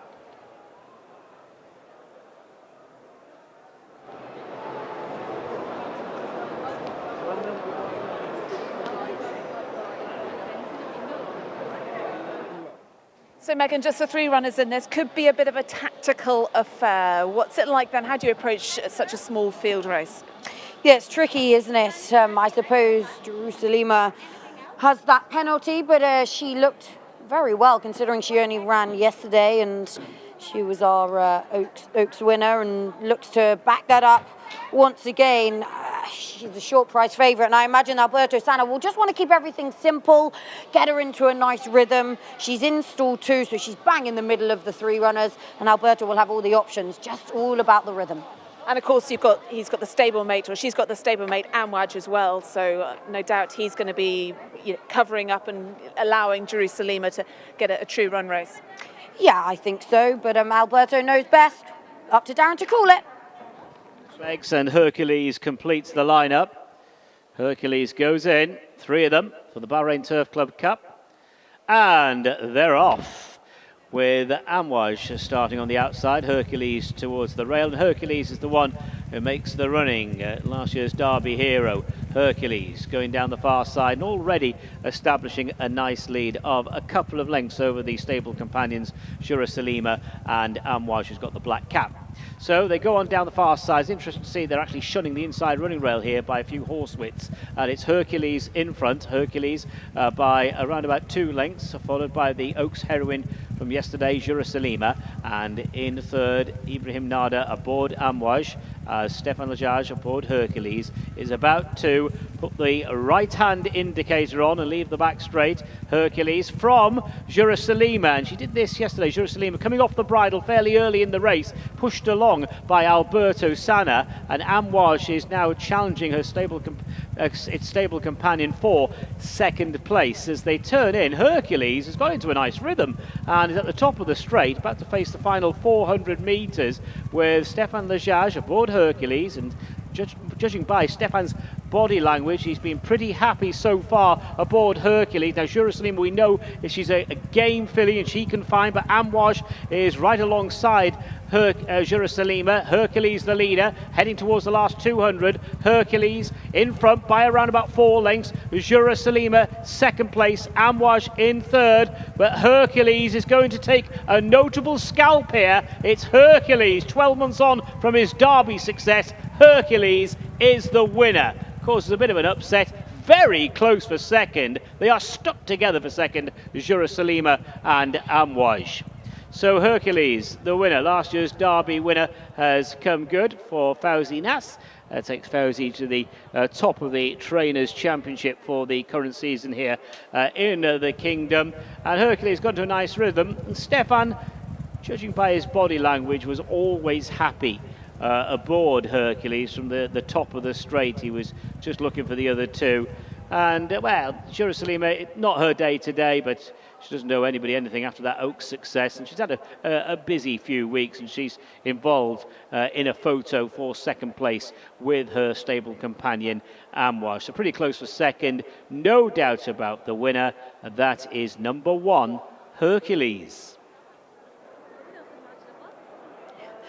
Yeah, well, fresh legs certainly helped Hercules this evening, didn't they? He's made all the running, everything was kept very simple, and he was never headed. He was pretty decisive there, pretty dominant, and you can see that winning rider Stefan is having a cheeky look between his legs there to see where the rivals are, but they weren't ever going to be dangerous. Hercules had plenty left, stretching clear in the closing stages, and it was only hands and heels. It was a pretty easy ride, and everything kept very simple on the front end. Last year's Derby winner, he's right back in form here this evening. Got the running rail throughout, bounced out the stalls, and his rivals weren't ever able to get too close to him, to be honest with you. He stays further than this. He was strong to the line. I think this was a pretty snug and cheeky victory.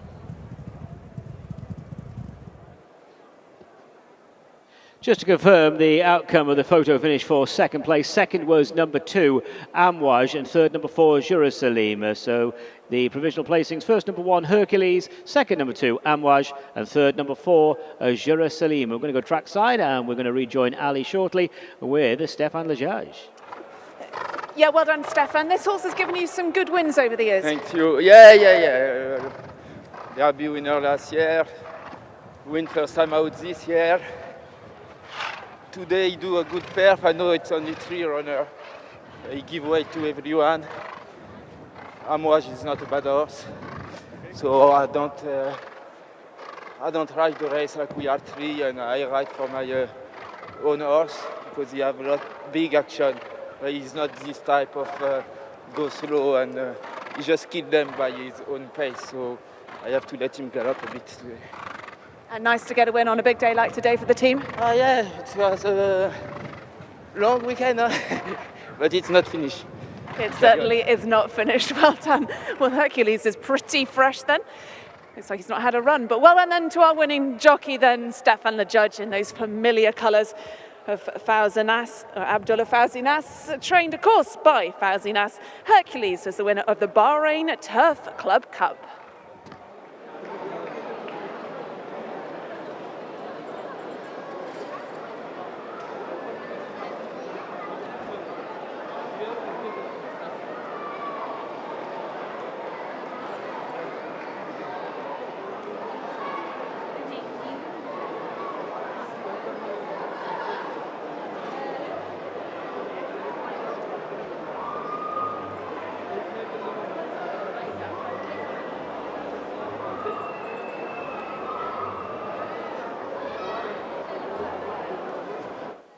So, returning to the winners' enclosure now after the Bahrain Turf Club Cup is the 5-year-old Hercules, who made every yard of the running there to win for Abdullah Fawzi Nas. Fawzi Nas then training his 22nd winner of the winter, Stefan Lejage, riding his 7th winner of the season. Hercules, the winner.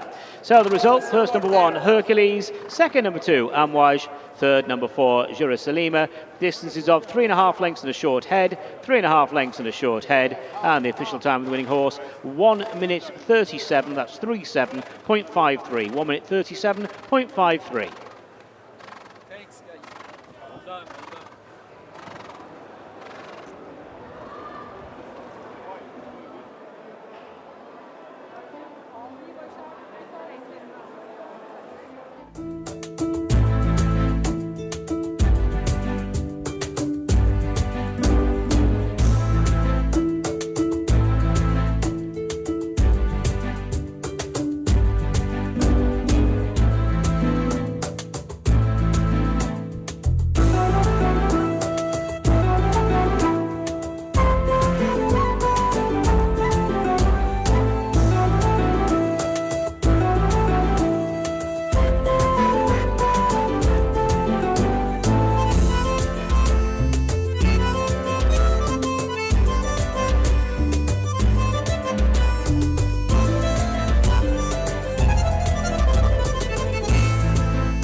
The result of the fourth race, the Bahrain Turf Club Cup, is now official.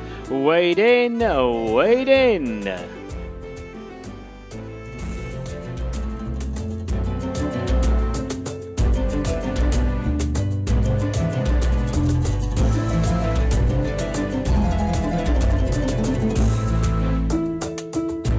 Bahrain Turf Club Cup.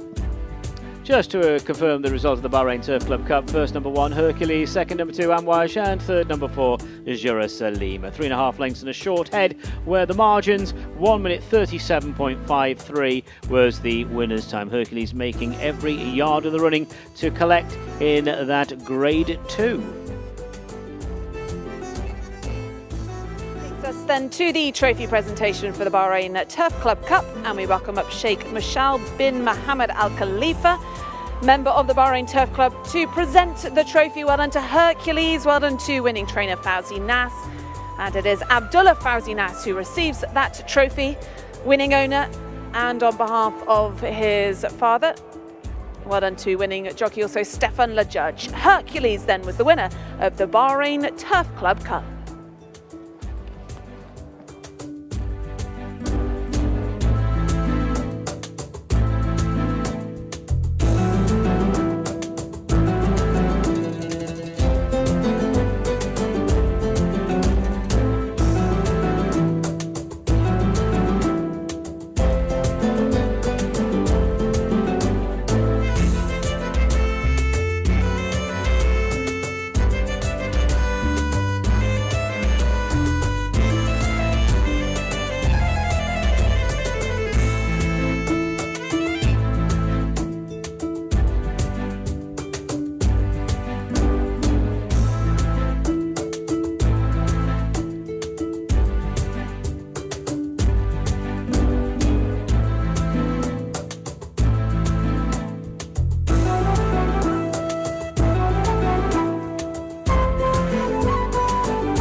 David, are you going to stand it up on?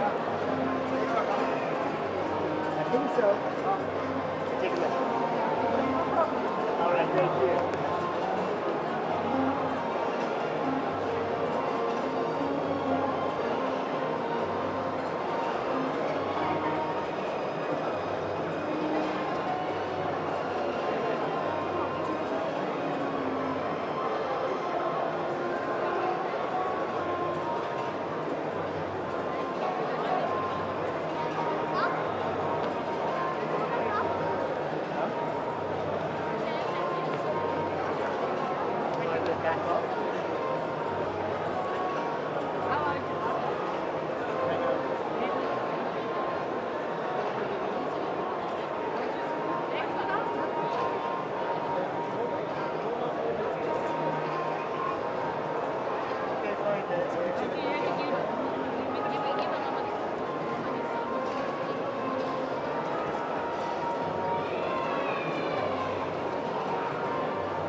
Well, our feature and final race, the Crown Prince's Cup, is not actually that far away, and I've managed to grab a word with Shamie Heffernan, who rides one of the favourites, Snellen. She's the only filly in the field, but she's surely got a good chance.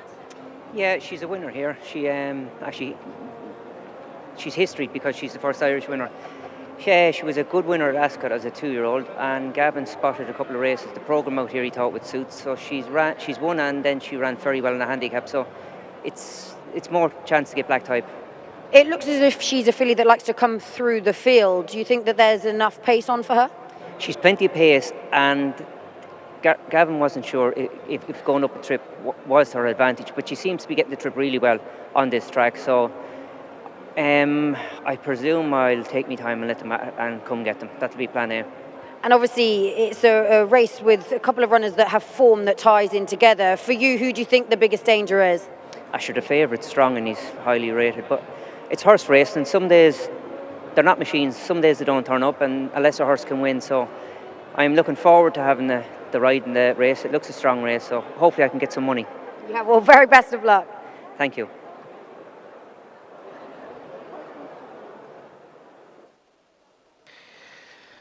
So let's move on to our fifth race of the day. We're going a mile and a half, 2,400 metres for the Bahrain Jockey Academy Cup.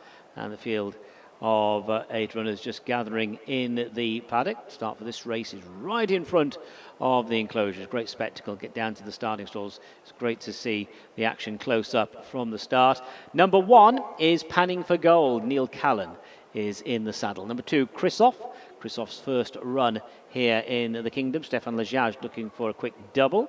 Number 3, Rayanpur for Lee Newman and Alan Smith. 4, another debutant here in the Kingdom, Killy Beggs Warrior and Dylan Brown McMonigal. 5 is Cracks King and Tom Makwan for Alan Smith. Number 6 is Vestigia and Sufyan Sadi is in the plate. Number 7, Knight of Honour, PJ McDonald. And 8, Touch the Moon, Callum Shepherd.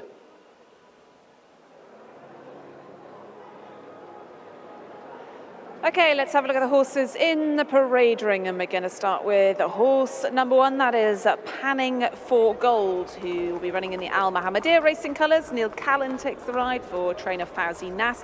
And now this horse has been running in some good graded races out here. He finished 3rd in the King's Cup last season. He's back in handicap company today, and back also over his preferred trip, the 2,400 metre trip. Comes here with every chance then, horse 1, Panning for Gold. Number 2, Christoph, has had a while off the track. We haven't seen him since running in Saudi Arabia last year. He was a 4-time winner back in the UK for Archie Watson. Pretty flashy looking, a light frame, and he should be fit on his return. Horse 3 is a familiar face out here, Rayanpur. He's a 9-year-old now. He's been running in all the big races out here, the big local races. He's been dropping down the handicap though. He's now on to a rating of 99 and dropping into handicap company. So Rayanpur then is going to be ridden by Lee Newman and trained by Alan Smith. Number 6, Vestigia, is pretty well on his toes. He's got the visor on to try and wake him up. They're doing the job. He didn't run to his best in the Al Adiyat Cup, but he dropped back down into a handicap this time.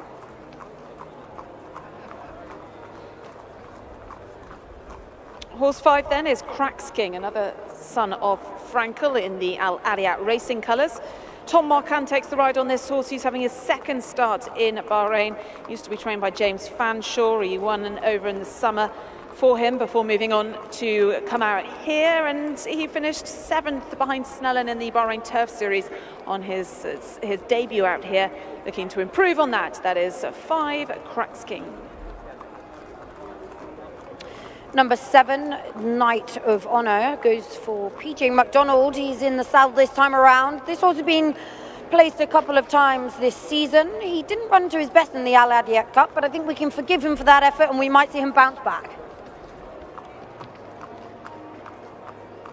Horse 4 then is one of the international runners making his racecourse debut out here, Killybegs Warrior. This one trained by George Baker.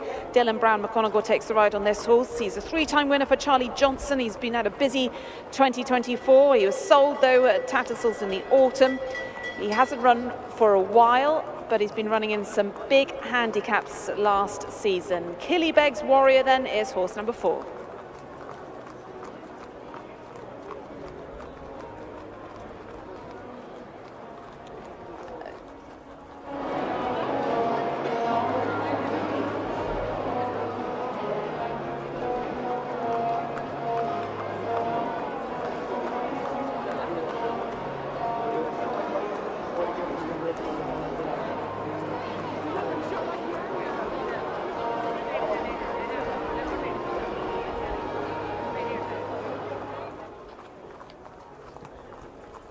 So we're just waiting for Touch the Moon, the final we haven't had a look at. He'll be heading probably straight out onto track for Callum Shepherd and George Scott. But in terms of selection, I'm going against Touch the Moon. I'm opting for number 1, Panning for Gold, who's dropped back down into handicap company. He's been running in some really good races. So Panning for Gold is horse number 1 for me. Then Touch the Moon, horse 8, over Killybegs Warrior, George Baker's debutant. So horses 1, 8 and 4. And I'm going to go for Touch the Moon. Call me boring, but I'm going to go for Touch the Moon to make it the perfect 3 from 3 here in the Kingdom. So number 8, Touch the Moon for me. Number 1, Panning for Gold to take second place ahead of number 7, Knight of Honor. So it's 8, 1, 7 for me in race 5.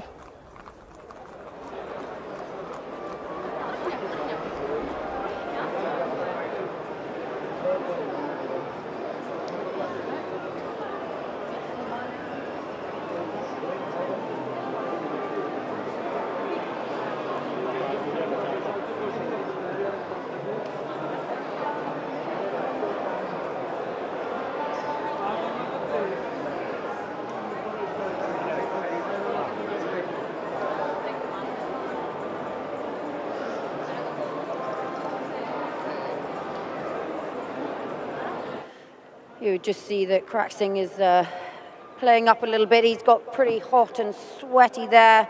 Tom Marquand just got shipped out the side door there, but he's managed to get a lead from Killybegs Warrior, who will hopefully help him get down to the stalls in one piece.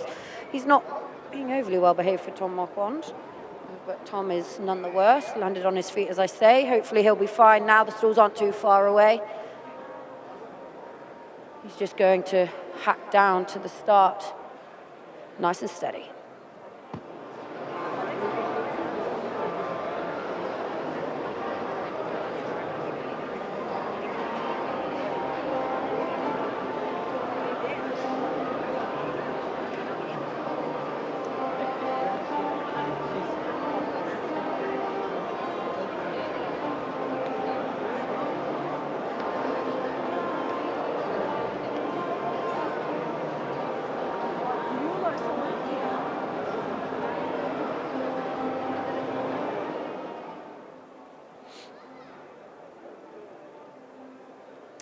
Well, George Baker is a regular with runners here in Bahrain, and a couple of horses that ran pretty well yesterday. You must be happy. Are they all okay today? All good today, Megan. Yeah, delighted, dear old Lekanda. He never lets us down.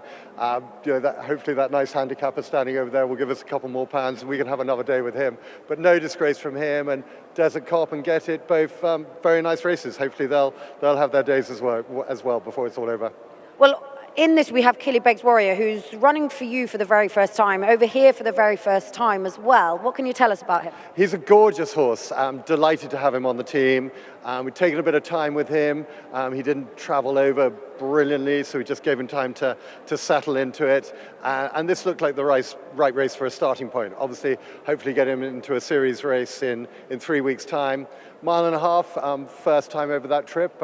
Mr. Johnson never tried it, so what am I doing trying it? I don't know. Look, he's just a really lovely horse who we think plenty of. I think he'll come on for this for sure. You know, it's been a long time off, but I just really want to see a run full of encouragement for his great owners, and he's a horse who, whatever happens here, he's going to be a lot of fun back home as well. He seems to be a bit of a course specialist. When he takes us somewhere, for example, the July course at Newmarket, he's very, very consistent. So I guess you're hoping he can be consistent over here too. Very much so. Look, it's always a learning curve when you bring a new horse to a new country, but he's settled in really well after initially not really taking to it. He's now in a really good place. Really happy with him. He's got a massive long stride on him. We're just going to see what happens, really. And it's not all about today. Obviously, we'd love to see him run a big race, but I do think there are bigger days ahead, whatever happens today. Well, we look forward to seeing how he gets on. Good luck. Thanks, Megan, very much.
Well, as we build up to this fifth race, the Bahrain Jockey Academy Cup, let's please welcome then His Royal Highness Prince Salman bin Hamad Al Khalifa, the Crown Prince and Prime Minister.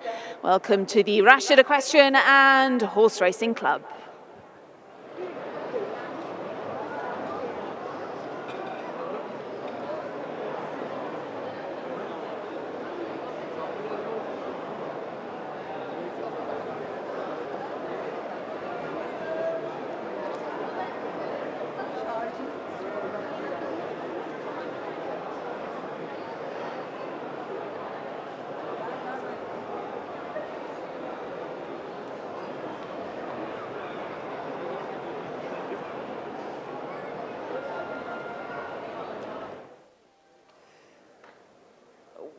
Well, coming straight from the pre-parade ring down to the start, there is the final horse we need to look at. That is Touch the Moon, the favourite on the international market. He just held off Fleet Admiral in mid-December to win over 2,200. He then followed that up, winning just a few weeks ago over 2,000 metres. So he's looking for the treble here for Callum Shepherd and George Scott. That is horse 8 then, Touch the Moon.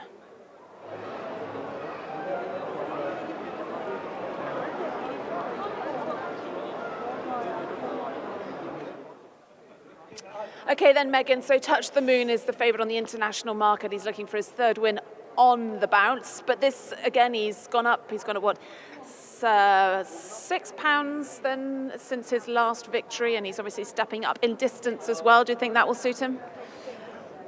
This horse isn't short of a bit of speed. I think the most important thing is that he settles in the early parts of the race. My concern here is is there going to be enough pace on to allow him to relax. I think this is a fairly open race. Panning for Gold is a horse that's stepping back up in trip. He's very consistent and will enjoy that. Touch the Moon obviously going up in trip is the question. So we've got one or two that have a few questions to answer this time around, but George Scott and Callum Shepherd have done exceptionally well over here, and George won't be running him over this trip for no reason. No, and he's a 4-year-old, isn't he? There's a couple of 4-year-olds in this race, as opposed to Panning for Gold, who's a 5-year-old, but he's been running in some really big races out here. He was placed in the Gold Kings Cup last year, 3rd in the Kings Cup, been running regularly in these domestic group races. So it is the Bahrain Jockey Academy Cup up next, and it is all yours, Darren. Thanks, Ali. So race 5, the Bahrain Jockey Academy Cup, is to be run over 2,400 metres. And Touch the Moon is the last one to step into place. Touch the Moon going into stall 2. And they're all in. They're off. 2,400 is the trip. Panning for Gold began sharply, and between horses is Knight of Honor as they go towards the first turn. Vestigia is going with Knight of Honor. Killybeg's Warrior is also prominent, and right there, Cracks King in the dark blue jacket. So they form their early order. Christoph is being restrained in mid-division, and so too is Touch the Moon. Touch the Moon second last ahead of Ray and Paw as they swing around the first bend. Going down the side of the course, and it is Knight of Honor who makes it and leads by a good length and a half to Vestigia in second, 3 lengths away to Killybeg's Warrior in third, then Panning for Gold followed by Cracks King. Christoph, Ray and Paw and Touch the Moon are the last few. So they're heading now towards the back straight, just over a mile to go, and the leader is a Knight of Honor, but only just from Vestigia. The blue and white hoop jacket of Killybeg's Warrior is tracking the front two, with Panning for Gold settling down nicely in fourth, followed by Cracks King in fifth place, entering the back straight. Christoph is next, then Ray and Paw, and Touch the Moon is under lock and key as they pass the 1,400 metre marker. So it is still Knight of Honor and PJ McDonald from Vestigia to the outside, and now stepping forward is Christoph. Killybeg's Warriors there between horses, 3 off the fence at the moment, but does get a nice bit of cover. Panning for Gold certainly got the cover, as has Cracks King. They're being chased by Ray and Paw, and Touch the Moon. Callum Shepherd at the back would be around about 6 lengths off the pace as they pass the 1,000 metre marker. Vestigia now tries to edge on narrowly from Knight of Honor. Vestigia is wide of Knight of Honor. Killybeg's Warrior, dark blue and yellow jacket of Christoph, coming 3 wide. Panning for Gold with the red cap is further back in about 5th position, chased by Cracks King. The last 2 are Ray and Paw and Touch the Moon as they turn in. 600 left to go. It's Vestigia and Knight of Honor together, and now produced to the outside. Christoph, Killybeg's Warrior. Panning for Gold is locked away. Cracks King being produced by Tom Marquand, and from off the pace Touch the Moon. Callum Shepherd now asking Touch the Moon to pick up as they head down towards the last 300 metres. Over on the far rail, Panning for Gold got a nice run through. Cracks King is the challenger. Just in behind them is Vestigia. Touch the Moon is struggling to get to them at the moment. They're inside the final 200, heading to the 100, and it is Cracks King and Panning for Gold. Cracks King is in front for Tom Marquand. Tom Marquand, Alan Smith and Al Adiat racing a double. Cracks King the winner. Panning for Gold in second place, and then it's close for the other places. Touch the Moon was staying on down the outside, but just couldn't get to the front two in the end, and Touch the Moon took out third place, followed in fourth by Christoph.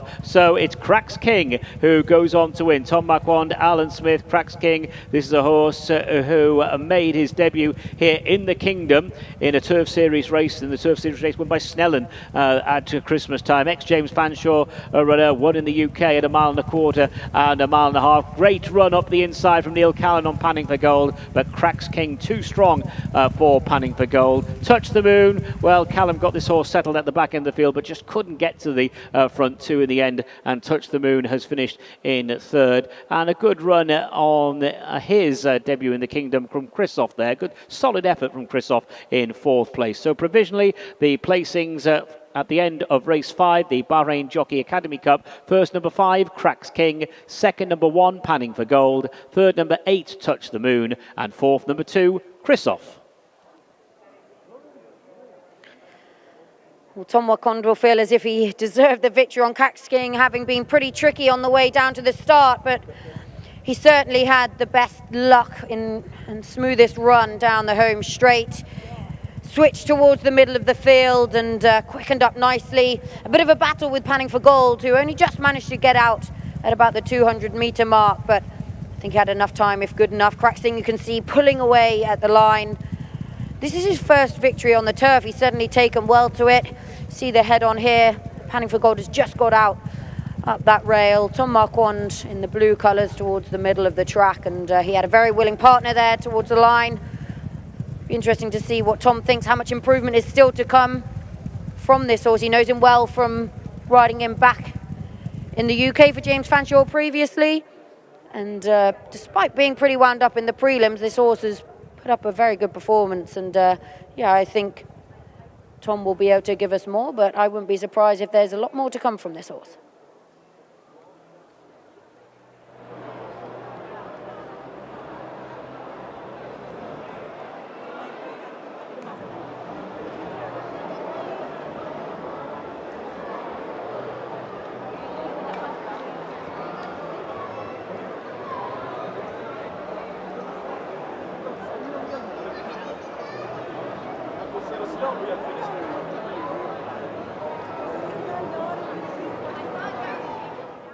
Well, let's have a word with the winning jockey then. Congratulations, Tom. A nice double this evening after recording your first win here a little bit earlier, and another son of Frankel.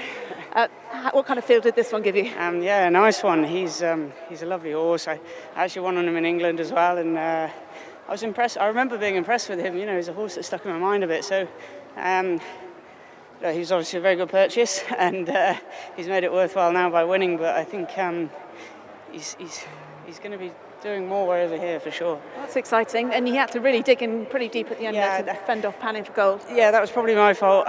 He had a lot more speed on the turf than I thought he would. You know, I got there a bit too soon, and it just lit his fuse. So look, I'd say he's probably better being played a bit later, but he's got the job done and well too. Absolutely, got the job done. Congratulations then, our winning jockey Tom Marquand, his second win this evening. This one courtesy of Cracks King, winning the Bahrain Jockey Academy Cup.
Well done, Alan.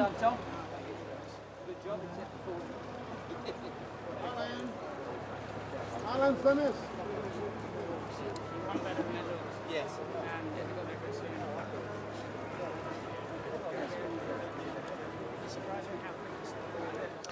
So there's Tom Marquand returning aboard Cracks King. So the result of the fifth race, the Bahrain Jockey Academy Cup. First, number 5, Cracks King. Second, number 1, Panning for Gold. Third, number 8, Touch the Moon. And fourth, number 2, Christoph. The distances there, 1 1/4 lengths and 2 3/4 lengths. That's 1 1/4 lengths and 2 3/4 lengths. And the official time of the winning horse, 2 minutes 31:31.83. 2 minutes 31.83. Cracks King, the winner of that race at the end of 2,400 metres. And it's another one for Alan Smith, his 22nd winner of the season. A double on the afternoon for Alan, double for Al Adyat Racing, who are now on the 10-winner mark for the current campaign. And it's a nice double for Tom Marquand. Cracks King, this son of Frankel, winner of the Bahrain Jockey Academy Cup.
And the result of the 5th race, the Bahrain Jockey Academy Cup, is now official. You can see the confirmation there on the big screen that Cracks King was the winner. They have weighed in for race 5.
Well, we welcome up Maha Mufiz, the CEO of Tamkeen, to present the trophy for this, the Bahrain Jockey Academy Cup.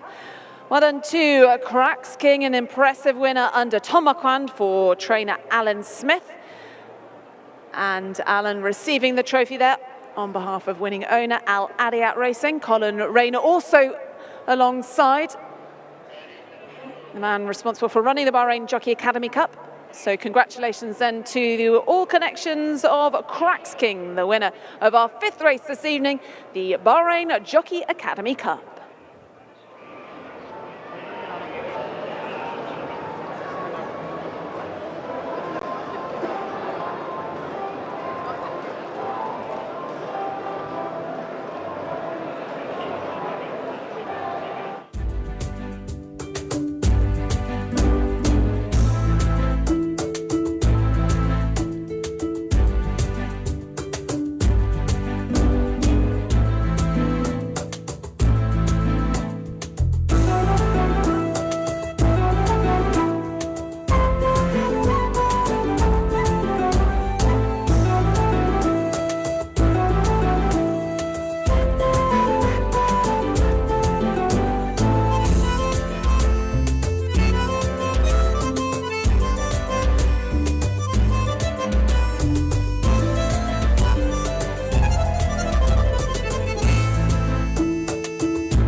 real world has stepped forward. Oh, the king is wearing his crown. I love your between horses. The pair are digging deep near side firm. We're close. From Squealer and JM Jungle, sticking to that far running rail is Brazen Bulls, who's got a good length on them. Brazen.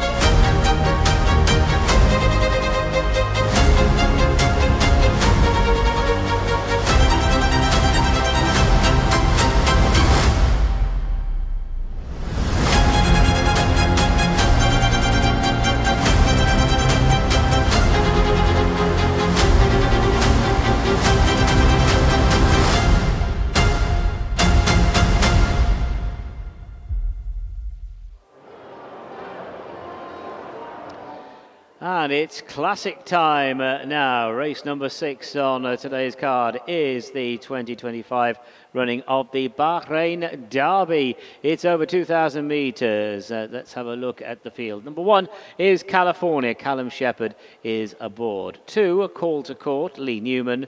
3, Lamy G, Tom Marquand. 4, Portofino, Stefan Lajage, and 5, the Minder, Marciela Juras. This, of course, is a domestic Grade 1. It's a classic for the 4-year-olds. The Bahrain Derby coming next.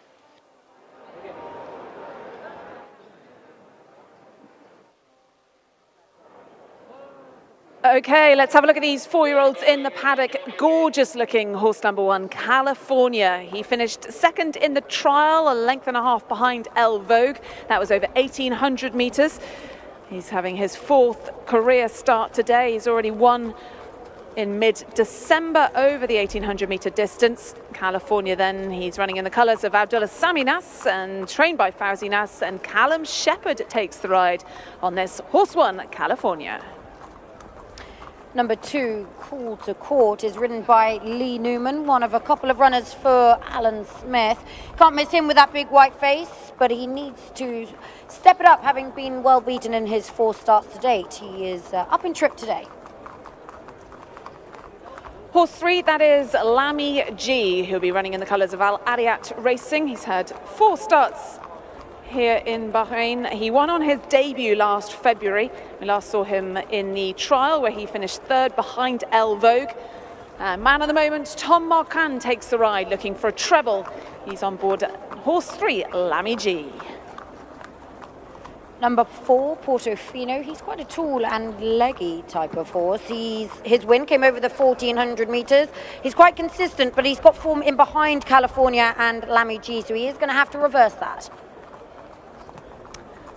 And finally, horse 5, the Chestnut, the Minder. It's getting a bit sweaty and a bit hot in the parade ring. He's had 3 starts, and we last saw him finishing down the field in the trial behind El Vogue. Marciela Juras rides the Minder for Alan Smith in the colours of Victorious Racing. So, selection time then in this Bahrain Derby. I'm going for horse number 1, California, for Callum Shepherd. Horse 3, Jamie Lee, and horse 4, Portofino. So California for the win, horse 1. And all I can say is ditto 1, California, the form horse of the race. California, I think it's going to take some beating here.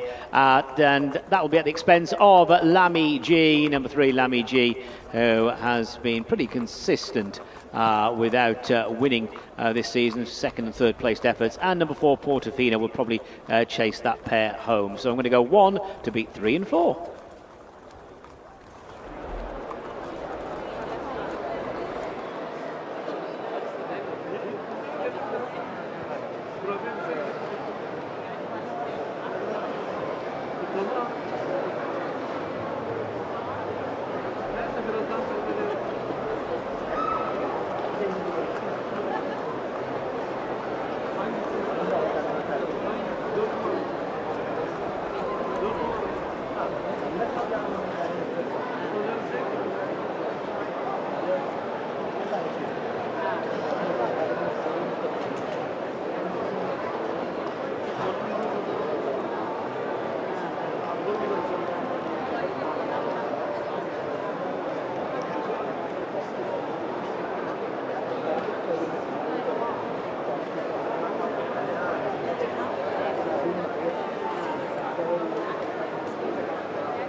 Okay then, Megan, this is the Bahrain Derby then, and the trial for this race was run back on the 3rd of January. El Vogue won it, and he's running in the Crown Prince's Cup for the local bred, our next race. But all of these 5 ran in behind him. Horse that finished second to El Vogue that day was California, a length and a half behind him. He's my selection, and he's certainly looked really well in the parade ring. And Callum Shepherd has the ride for Fawzi Nas. You like the look of him?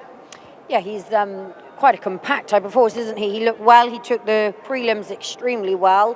He's obviously had a victory and a second this season, as you were saying. Up to the 2000 today. Don't think that will be a problem for this horse. He's finished ahead of, obviously, Jamie Lee last time, as you were saying. And, yeah, no, I think that he's got a really solid chance. And on the international market, he's quite a short price favourite. Yeah, and interestingly, that El Vogue has elected to run in the Crown Prince's Cup rather than the Derby, so perhaps that just shows how much they value that horse, him running in the big race, the next race. But yeah, none of these horses have run over this trip. The trial obviously was over 1,800 metres, so they're all stepping up the extra furlong. And this start, then the 2,000 metre start, it's the same start as the Bahrain International Trophy in November. They've got quite a long run before the first bend. Yeah, they have indeed. Only a small field, though, so it shouldn't take too long for the horses to sort of shuffle into a bit of an order. Tom Marquand, he's firing tonight, isn't he? He's absolutely flying. Lamy G coming out of stall 3, so he's got all the options being drawn right in the middle. He has to obviously improve to be able to beat California this time around, but he's a smart-looking horse. He took a little bit of a grip on the way down to the start under Tom Marquand, so he's going to have to settle. In shot, we can see the Minder. He was one that's got pretty hot and sweaty in the paddock beforehand. Took a keen hold on the way down to the start as well. He was just hacked down to try and keep him sort of relaxed and within a short stride, but he is getting pretty wound up down there, and that probably won't help his chances. No, it seems to be very much between the top horse California and Lamy G. Just looking at Lamy G's form, he finished behind El Fogue, but the time before that he was second behind Galatia, who is the favourite for the next race, the Crown Prince's Cup. So some quite decent form then, Lamy G as well. And Tom Marquand looking for a treble this evening in the famous Al Adiyat Racing colours. So just the 5 runners in this, the Bahrain Derby for 2025. They're still circling behind the stands. They'll be starting to go in shortly, and it'll be Darren who'll be calling it. So the 5 runners are at the start for the latest classic, the Bahrain Derby, field of 5 for this domestic Grade 1, the locally trained 4-year-old thoroughbreds in California. As we've already heard from Megan and Ali, the short price favourite on the international markets today, California. California very much the form horse coming into the race. Callum Shepherd aboard for Fawzi Nas, number 1, California, who was a winner over 1,800 meetings, beating Portofino in mid-December. Later start saw California finishing second to El Vogue. So that's number 1, California. Has been down at the start for some time. The Minder may have just been a little bit reluctant to join them down at the start, but is down there now. The Minder for victorious Alan Smith and Marcel Ajuras. Alan Smith certainly well represented. So it's basically Alan Smith with 3 runners and Fawzi Nas with 2 runners in this year's renewal of this classic race. The Minder, number 5, was on the scoreboard in November. That was over 1,800, beating the last call by over 2 lengths that particular day. Has since suffered a couple of defeats, was well held by California here last month. That's the Minder getting a bit stirred up in the prelims. Lamy G, number 3, Tom Marquand looking for a treble, as is the stable. Been consistent, 3rd last time to El Vogue, was 2nd behind the winning machine Galatia in December. Number 3, Lamy G, just like Call to Court, and the Minder is a colt by Call to Mind.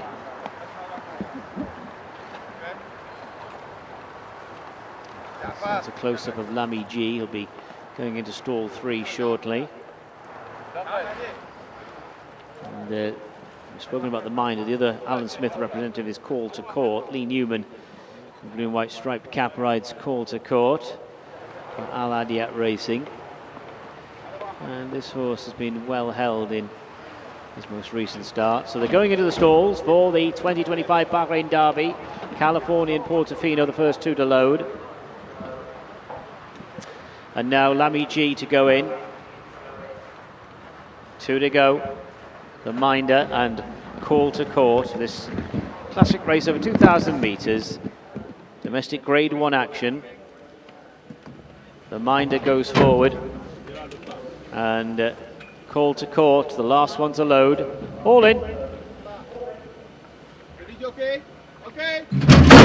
They're off for the Bahrain Derby. The journey in front of them is 2,000 metres. They fan out across the track with Call to Court, Portofino, the Minder, running in the first 3 positions, and they're being chased by Lamy G with the favourite California at the back end of the field as they head towards the back straight. And it is Lee Newman aboard Call to Court who has the lead. The Minder's very keen to the outside in the red jacket. Portofino up against the running rail. Lamy G follows, and California, Callum Shepherd just switching off California at the back as they now go down the far side with 1,400 left to go. So it is Call to Court at the moment commanding this field, leading by 1.5 lengths to the keen going the Minder, with Portofino still hard up against the running rail. These are being trapped by Lamy G, and finally California. They enter the final 1,200, no change up front, with Call to Court still leading, one of the Alan Smith runners in this race, a trio of runners representing the yard, and it's Call to Court from stable companion the Minder in second place. Portofino, one of one of the Fauzi Nas representatives, now just being pushed along in the blue and yellow silks to the inside. Lamy G is second last, and California continues to watch on down the side of the course, approaching the turn into the straight, over 600 left to go, and from the front it's called to court. Portofino has now taken second place. Lamy G is on the move to the inside, and coming widest of all, the green and brown jacket is California. Now they're down the straight towards the last 400. It's called to court. Here comes Lamy G between horses, and California to the outside. So Lamy G is the one kicking here. Lamy G chased hard by California. Can California get to Lamy G? Well, there's about 2 lengths between them. California's looking in behind Lamy G as they head now towards the last 100 meters. It's Lamy G from California. California not really straightforward today, and now he's off the rail. California's off the rail and is coming again. It's Lamy G from California. Lamy G wins the Derby. Lamy G beats California. Portofino, the minder, they follow, and then call to court, and it's a superb treble for Al Adiet Racing, Alan Smith and Tom Marquand. So it's Lamy G, number 3, the winner of the Derby. Wow, things didn't look straightforward there for California. California was just lugging in behind, was hanging there in the hands of Callum Shepherd as they enter the final 200 metres. But it's Lamy G who has won the Derby. This horse will be the second favourite on the international markets. Well, California's come from off the pace, but just really did hang terribly there, just in behind Lamy G, inside the last 200. So Lamy G, the winner. California tried to come again. There's only about a neck, half a length, maybe a neck between them in the end. As we look at the head-on, entering the last 200, you can see California just not really helping Callum Shepherd, just lugging in behind. Callum then just, with all his might and strength, pulled California to the outside. And California, all credits, in the end, California has closed. But Lamy G more straightforward today, and Lamy G wins the 2025 Derby. Lamy G from California, with Portofino taking third and the minder in fourth place. So it's provisional numbers. It's 3 Lamy G, 1 California, 4 Portofino, and 5 the minder. Well, Tom Marquand can do absolutely nothing wrong this evening. 3 rides and 3 winners. He looked to have had the most willing partner in Lamy G there. And could see him challenging just up the middle, switches over to that far side rail to help. I think this horse still looks a little bit inexperienced. He was rolling off the rail and just showing a bit of immaturity. California lugging in behind the winner, not helping Callum Shepherd with his chances, but Lamy G by this point stole some valuable lengths at an important point at about 150 metres out. And Tom Marquand getting the very best out of this horse. What an evening he's had. He's certainly going to be welcome back here at the track anytime, isn't he, Ali? He has certainly had a great evening. Congratulations then, Tom. A treble. Well done, and a Bahrain Derby. Yeah, great. He'll be getting bored of me by the end of today. Look, another good performance. He swept by them real comfortable, and to be honest, he was just getting a bit lonely late. But look, obviously, a real good day in the saddle. It's hard to ride 3 winners in a day, and just, like I said earlier, fantastic that they've all been for His Highness Sheikh Issa and Alan Smith and the team. And the visor seemed to make a bit of difference as well. Yeah, big help. I think he clearly has lots of ability. He just needs a little bit of help concentrating, and they were perfect today and made my job very straightforward having them on. And a Derby to add to the CV? Yeah, I don't have many of them yet. So no, great. And it's a, it's a really enjoyable thing to come over and ride and ride nice horses, which is the thing I enjoy doing most. So, and pleasure. ride a treble. Congratulations then to our winning jockey. Well done to Tom Marquand. 3 wins this evening. And the latest then coming on behalf of Lamy G. He is the 2025 Bahrain Derby winner.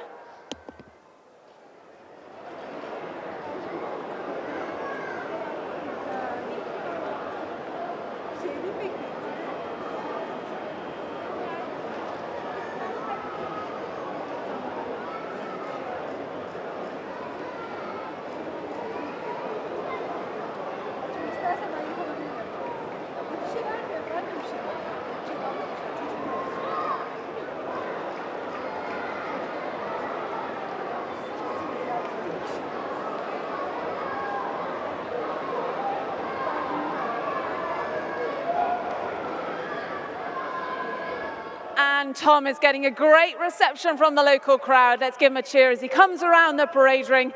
He's ridden the winner of the Bahrain Derby, and he's going to be making his way back into the winner's circle.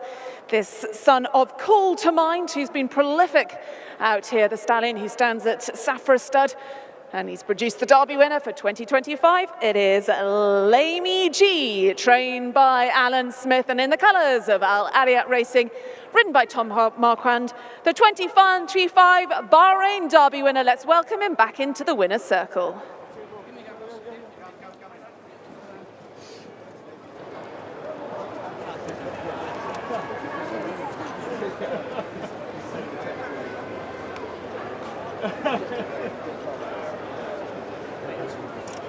So there is the winner of the Bahrain Derby, that is Lamey G. So the result, first number 3, Lamey G, second number 1, California, third number 4, Portofino, and fourth number 5, The Minder. The distances were half a length and 3.5 lengths, half a length and 3.5 lengths, and the official time of the winning horse, 2 minutes 03.32, 2 minutes 03.32. So there is the 2025 Derby winner, Lamey G, for Al Adiat Racing, and that's Al Adiat Racing's 11th winner of the season. Alan Smith goes to the top of the Trainers' Championship with 23 successes.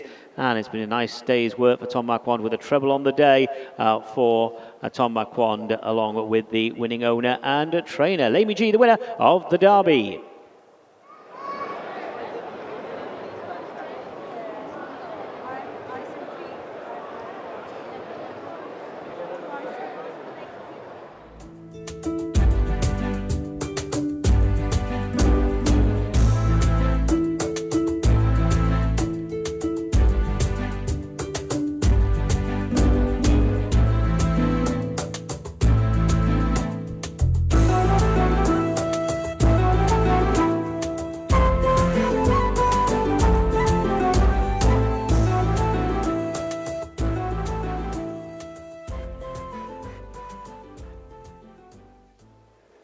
Well, let's have a word with our winning owner then, His Highness Sheikh Issa. A treble today, congratulations, but nice to get the Bahrain Derby winner. Lamey G was impressive, wasn't he?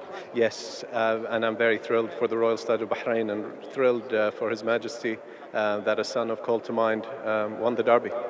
His first ever classic crop. I mean, you see he's prolific with the amount of runners he has in these big races. I didn't realise it was his first classic winner. Now explain the name, Lamey G. A friend in the UK. It's a good one, it's a good one. And Tom Marquand has obviously done a very good job for you this evening. He has. And we've had a great year together, and hopefully a year to be excited about this year. Certainly is a year to be excited with economics in the UK. I tried to get Tom a little earlier about perhaps pan out his runs he might be having. Any early thoughts on when we might be able to see him? Oh, we have plenty of early thoughts, but I don't think you'll see him early in the season. I think you'll see him at a certain festival midsummer. Oh yeah, we know where that one will be. But look, it's great to have such success here today on your father's race day. Thank you very much, and it's wonderful to have His Royal Highness the Crown Prince here, and I'm thrilled that finally our aspirations, His Majesty's aspirations for this place is coming to be realised. Certainly are. They've been fantastic. Well, look, enjoy the rest of the evening. Thanks for talking to us. Thank you, Ali. Thank you.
And the result of the 2025 Bahrain Derby is now official. They have weighed in. Lamy G crowned the winner of the Derby for 2025.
And we come to the trophy presentation for the 2025 Bahrain Derby, and it was victory for Lamy G in the colours of Al Ariat Racing for jockey Tom Marquand and trainer Alan Smith. And we welcome up His Royal Highness Prince Salman bin Hamad Al Khalifa, the Crown Prince and Prime Minister, to present the trophy to the winning owner. It is, of course, His Highness Sheikh Isa bin Salman bin Hamad Al Khalifa. Congratulations. Winning owner of Al Ariat Racing. Well done then. Two connections. Lamy G, the winner of the Bahrain Derby. Well done. Well done, well done.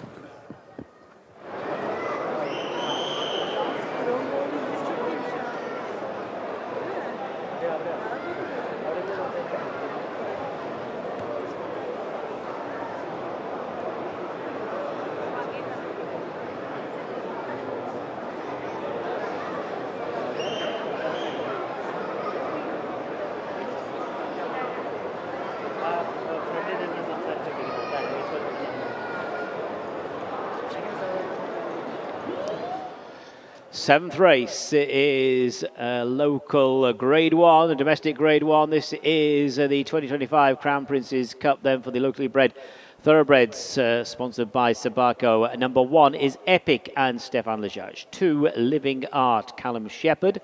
Scratch number 3, that is out. Number 4 is Midhal and Dylan Brown McMonigal. 5, Mudalal. Neil Callan is aboard. 6 is Taris and Hussein Maki. 7, El Vogue, Abdul Rahim Jassim. 8, Galatia, Alberto Sana. And 9, Mediterranean Moon. And that one was partnered by Lee Newman for Alan Smith. That's the field. Field of 8 to go to post for the Grade 1 Crown Prince's Cup for the locally bred thoroughbreds.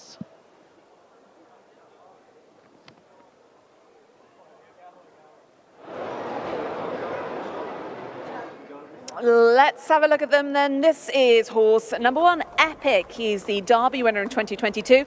He won the King's Cup in 2023. That, though, was his last win. He's a 7-year-old now, and he's going to be ridden today by Stefan Lejudge for trainer Fauzi Nass. He's got to improve on his starts this season, but he's a good horse on his day. That is horse 1, Epic. Number 5 we're going to have a look at next, Mudalal, who was a winner at this trip earlier in the season, but he was behind Galatia last time, so he's got a bit to do to reverse that form. Horse 6 then, in the colours of Abdullah Fawzi-Nas, this is Taris, and Hussein Maki's going to be taking the ride on this one. Taris, who won the Crown Prince's Cup in 2023. He finished third last year, and that was the last time we saw him, so he's had a year off, Taris, but he's got good history in this race. Elvogue is interesting in this race. He's 2 from 2, stepping up in trip and was impressive on both starts to date. He does step up in grade, but certainly deserves to. This horse was eligible to run in the Derby earlier this evening. So interesting that Connections have decided to go for the Crown Prince's Cup instead. He's clearly held in pretty high regard.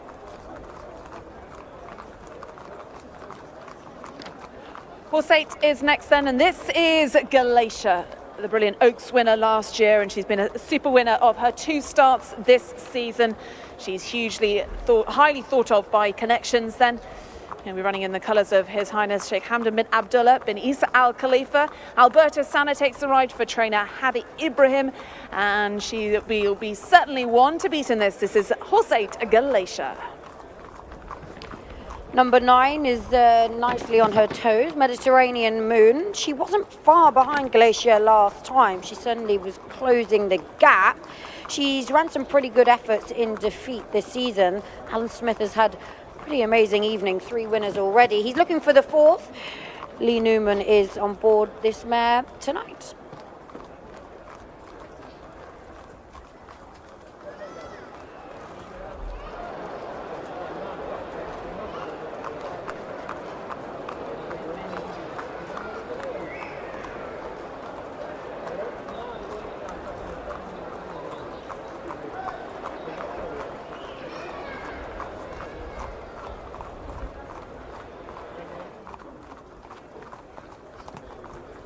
Okay then, selection time for this, the Crown Prince's Cup for local horses, and I'm going to side with Mud Dalal in the colours of Al Mohammedir Racing. I think put behind him his last start, and the time before that he was a really good winner under PJ McDonald. And Neil Callan takes the ride on Mud Dalal this evening. Galatia though also has a huge chance, horse number 8 and horse number 1, Epic, a former winner of this race. So horses 5, 8 and 1 for me. And Darren, I know you're a massive Galatia fan. Oh yeah, I'm chairman of the Galatia fan club, Ali. Galatia number 8, a super mare. She's won the last 7 starts, including last season's Oaks, and I'd like to think she's going to take the beating once again. So number 8, Galatia, will be the selection ahead of number 7, the 4-year-old Elvogue, who took the scalp of California last time, and they will be chased home, in my opinion, by last year's runner-up, that's Midhal, number 4. So I'll go 8 to beat 7 and 4.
Well, quite the evening so far for trainer Alan Smith, who joins me now.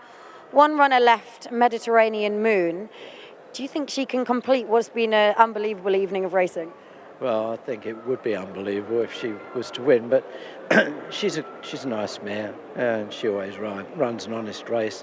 They just may be a little bit strong for her tonight, but yeah, she'll give us a good run.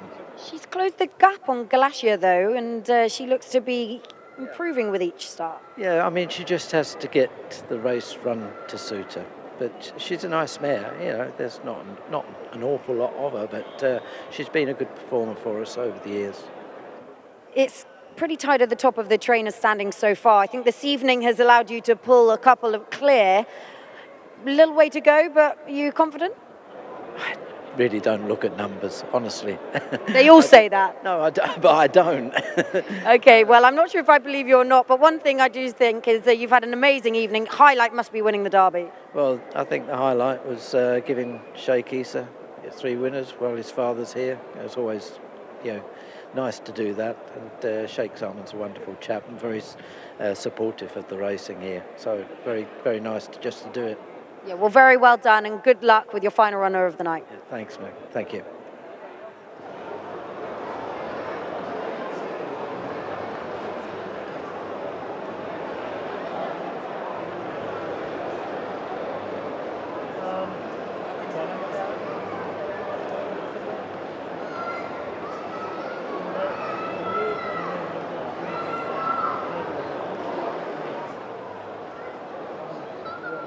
Well, the Hada Ibrahim won this 12 months ago with Immortal, and Mohammed, you got Galatia this time, a horse that's been absolutely superb. She won the Oaks for you last year. She's won all of her starts this season, and the form been given a really good boost with Lamy G winning, a horse that she beat 2 starts ago.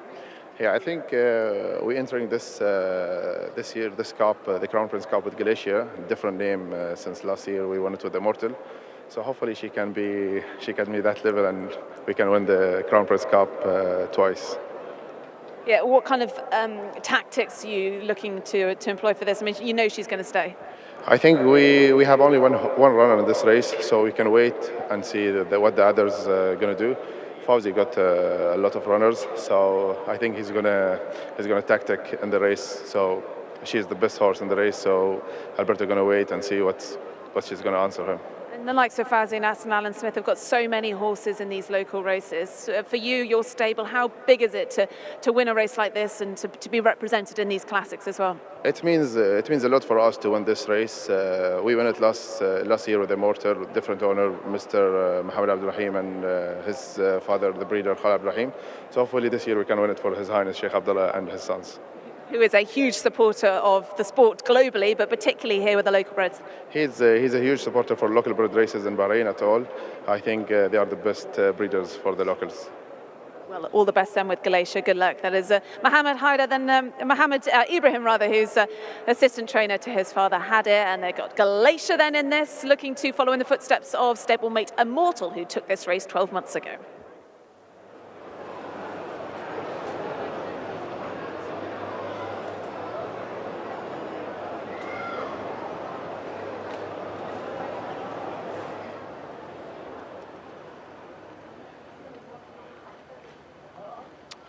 The one we didn't get to have a good look at in the prelims was Midhal, who is now down at the start with the others. He just hacked down quietly on his own. He's run a couple of good races this season, including when he was impressive over further last time. That was over the 2,200 meters. So a bit of a drop back down in distance, but he's certainly a horse that has shown a decent level of ability up to a tougher grade. This time around, he's coming out of stall 6. Dylan Brown McMonagle on board. He's already had a winner this evening, so he'll be looking to double up this evening if he can. And one horse we haven't had a look at, and we really do need to have a look at him, is Living Art. He's the King's Cup winner in 2024, and you can see Callum Shepherd just getting the leg up on board Living Art. Callum's picked up some nice rides for Fawzi Nas. And Living Art then, he was well beaten behind Galatia when we saw him on his seasonal return. That was in mid-December. So he's going to need to come on for that run. But as I said, a classy horse. And when he was won the King's Cup, that was over 2,400 though. This is a drop into 2,000 meters though. But he has every chance then, horse number 2, Living Art.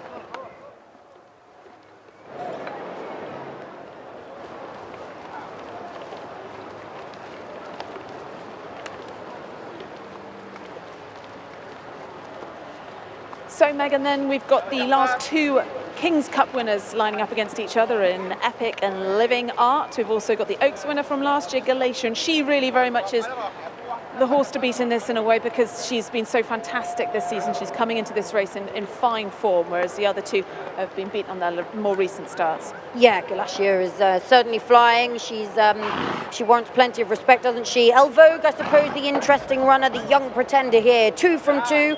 Stepping up in trip, but he's been pretty impressive on his start so far. I know that Darren is pretty keen on Galatia though. Yes, Megs, yes, Galatia looking for her 8th success on the bounce, number 8 Galatia. So we've got to the 2 winners of the Oaks from 24 and 23 in Galatia Mediterranean Moon.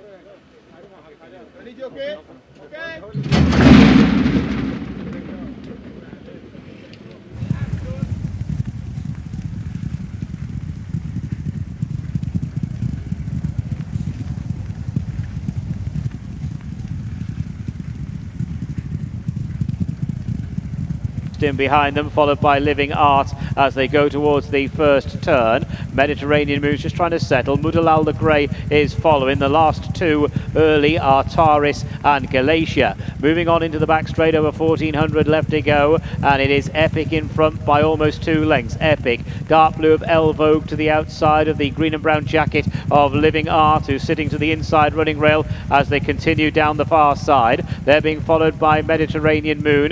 Mudalal's getting the cover. At the moment, Taris is pretty keen up against the running rail, and Galatia is the back marker. Heading towards the end of the back straight inside the last 1,200 metres, and it's still Epic in front of El Vogue, the 4-year-old, with Living Art poised there to the inside for Callum Shepherd. Mediterranean Moon, the Alan Smith representative, just in behind in the red and white half jacket, followed by Midal, Mudalal, Neil Callan, and the last 2 remain Taris and Galatia. Coming down the side of the course, less than 800 to go. It is Epic from El Vogue, Living Art, Mediterranean Moon, followed by Mudalal and Midhal. Galatia has now passed 1, that's Taris, heading towards the last 600, and it is Epic in front of El Vogue. Mediterranean Moon is on the move to the outside. Mudalal popped the question, and to the right, Galatia is going to have to pass them all to collect. Galatia is progressing inside the final 400 metres. It is El Vogue and Midal. Mediterranean Moon, Mudalal is determined, and Galatia on the wide outside is over the top. They're inside the final 200. Galatia has just about got to the front now, followed by an determined Mudalal and Mediterranean Moon. That's 8 wins on the bounce for a super mare. Galatia takes the The Crown Prince's Cup,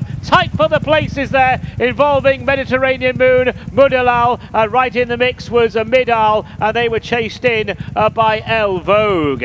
So tremendous effort from Galatia. Galatia, the super mare in Bahrain among the locals. That's a grade 1 success. That's 8 wins on the bounce. She took the Oaks last year, this daughter of Sioux Nation, and she's done it from off the pace. She had to work to get there, but she got there inside the last 200 metres. Just sensed that everyone was willing her on towards the end. Galatia, number 8, the winner. Let's get to the place getters. Well, it's pretty close for second place between Mediterranean Moon and Midhal. So a photo for the places. No doubt about the winner. That is Galatia. Galatia, number 8, the winner for Heidi Ibrahim and Alberto Sana for His Highness Sheikh Hamad bin Abdullah bin Isa Al Khalifa. Galatia, a super race mare for the locals. That's 8 wins on the bounce. Takes the Crown Prince's Cup. Galatia. Yeah, what a mare she is. Truly phenomenal, and she was pretty tough. She certainly hit a bit of a flat spot at the top of the home straight, and Alberto Sana on board knows her very well, but certainly wasn't going to panic. She hit a flat spot. She then came good about 200 metres out, before Alberto then had to get serious and ask her to really get stuck in to pass rivals from the rear of the field, up the middle of the track. It seems to be the Golden Highway there this evening. And once she does pass one, she absolutely takes off, and at the line it was probably snug. Alberto giving a good celebration there, but you can see out on the wide outside of the field, lots of daylight. Hits top gear, and she's away. She certainly stays further than this. Alberto Sana got her rolling nice and early in the straight, and to win 8 on the bounce is really quite phenomenal. And she certainly must be up there with Alberto's favourite. She's been incredible this season. Okay, let's hear from our winning jockey then, Alberto Sana. What a winning machine this horse is. Yeah, she's beautiful. And actually I want to mention that today everybody was talking highly last time because I won just by half length. So they were thinking to beat us today. I think it's too hard. When she really needed to dig in deep, she did. She showed a lot of heart, didn't she? Yeah, I was patient with her. I know her very well. I don't know how many times I won on her. So I didn't care about the pace. I was on the back, and I just want to run the straight. And she's good. And actually I want to mention that to win with this color is a plus for me because I think I won 3 or 4 Crown Prince Cup for Sheikh Abdullah, and 13 years ago he was the first owner to give me a chance to ride a good horses, and here we are. He's been influential on your career, but he's been pretty influential around the world. He colours carried to victory in the Breeders' Cup. He's obviously bred a few good ones, so nice to get a big win for him on an important day like today. Yeah, it's very nice. Unfortunately, he put me on only in Bahrain, so hopefully I'm going to get some prize overseas. We will wait and see, but you're doing a pretty good job out here. And Galatia was absolutely fantastic, winning the Crown Prince's Cup for local bred horses. Well done to our winning jockey then, Alberto Sana. He's a fan favourite out here. He's been a champion jockey here in the past, and no doubt he's going to get a great reception from the crowd. That's it. Give him a cheer then. The winner, Galatia of the Crown Prince's Cup for Hadi Ibrahim, Alberto Sana, and in the colours of His Highness Sheikh Hamad bin Abdullah bin Isa Al Khalifa.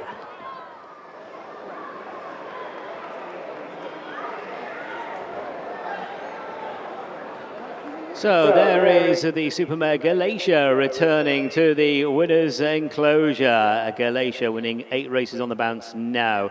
The result, first number 8, Galatia. Second was number 4, Midhal. Third, number 9, Mediterranean Moon. And fourth, number 5, Mudalal. They are the provisional placings to the 2025 Crown Prince's Cup for the locally bred thoroughbreds as we watch. Returning to the winner's enclosure, Galatia.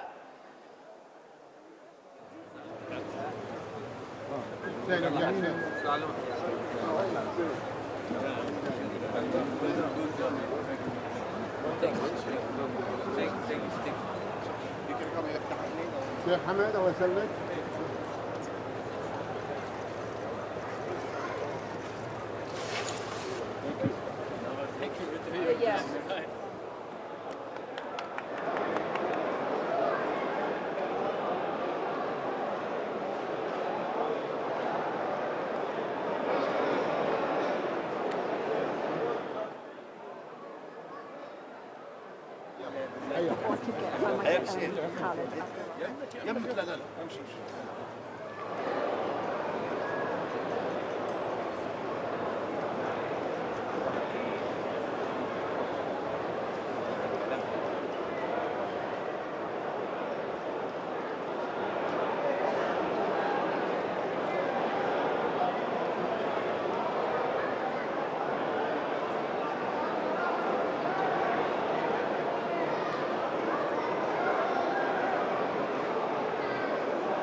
Well, we've just seen Khalid Abdulrahim lining up for the winning photo because you're very good friends with, of course, with His Highness Sheikh Abdullah. You know how much a big win like this will mean to him. It means a lot. I'm sure he's thrilled right now. Last year he had the Ox, and this year he had the Crown Prince Cup. It happens to be the same also that I have the Ox this year, and last year I had the Crown Prince Cup. He took the Crown Prince this year, and I took the Ox. But yourself and Sheikh Abdullah are both supporters of the sport globally. But how does that try and put it into some sort of perspective, how much these local bred races also mean to you? Well, Sheikh Abdullah is into breeding big time. I learned of him, and we concentrate on breeding, and I think we're doing good. Yeah. You certainly are. And just to catch up on some of your stable stars, obviously Jerusalem was fabulous yesterday, ran again today, but Goman, when are we going to be seeing him? Saudi Arabia. Saudi Arabia running in the big meeting there just a couple of weeks away. Correct. Well, we'll wish him all the best and congratulations with Jerusalem and well done then to Galatia as well. Thank you. Thank you.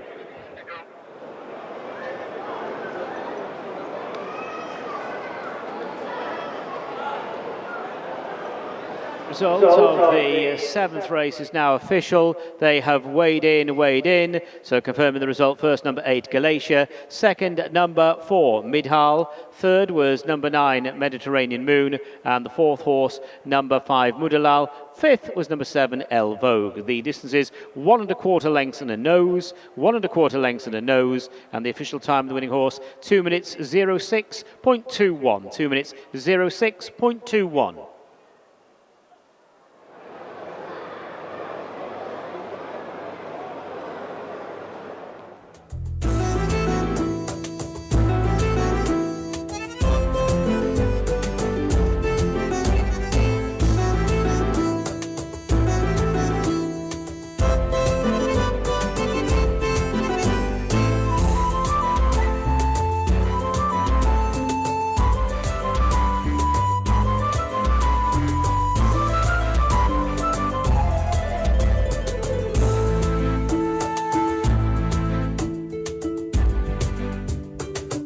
We come to the trophy presentation for His Highness the Crown Prince's Cup for local thoroughbreds.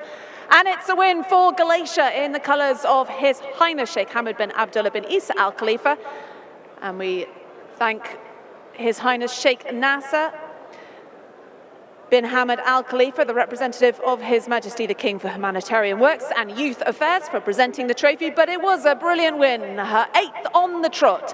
Galatia wins the Crown Prince's Cup for local thoroughbreds.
very, very good evening as we welcome viewers from around the world. We are building up to the internationally listed Crown Prince's Cup.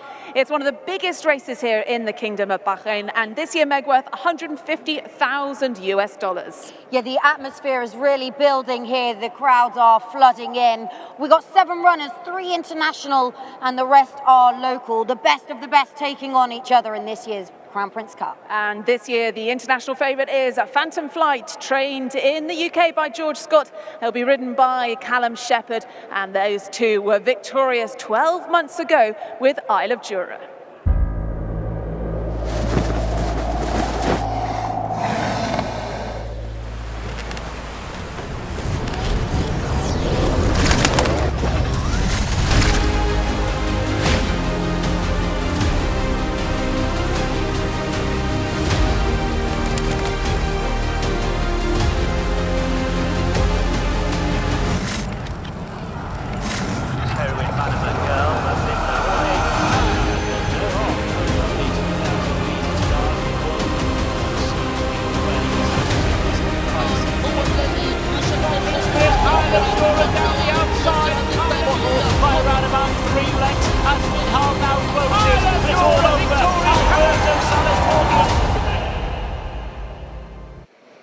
Yeah, Isle of Jura was absolutely superb here last season. He progressed from running in the Bahrain Turf Series right into these big international races, and he went on to win the King's Cup at the beginning of March, which this year is an international Group 3.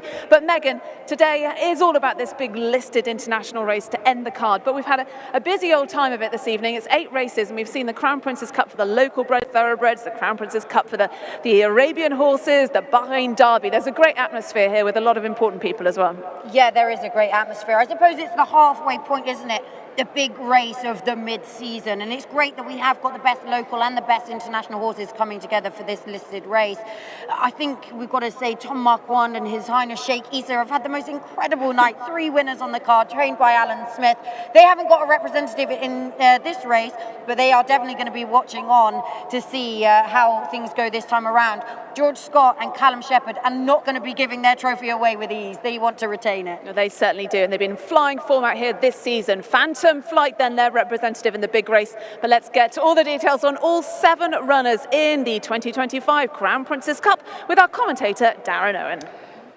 Thanks, Ali. Yes, so can Phantom Flight follow in the footprints of Isle of Jura? Isle of Jura went on, of course, to win the Hardwick Stakes at Royal Ascot. Well, Snellen is up against Phantom Flight, so worthy opposition. Snellen, winner of the Al Maharet Cup earlier on in the season, and indeed, Snellen, a Royal Ascot winner as a 2-year-old, winning the Chesham Stakes. And we've got a couple of former winners of the King's Cup in this field, Passion and Glory and Zagato. So Phantom Flight, certainly the favourite on the international markets. Let's take a look at the runners and riders now for our feature race. This is a listed race. It's the Crown Prince's Cup. Number 1, Phantom Flight and Callum Shepherd. Number 2, Passion and Glory, Dylan Brown McMonigal. 3, Sovereign Spirit, Sufyan Sadi.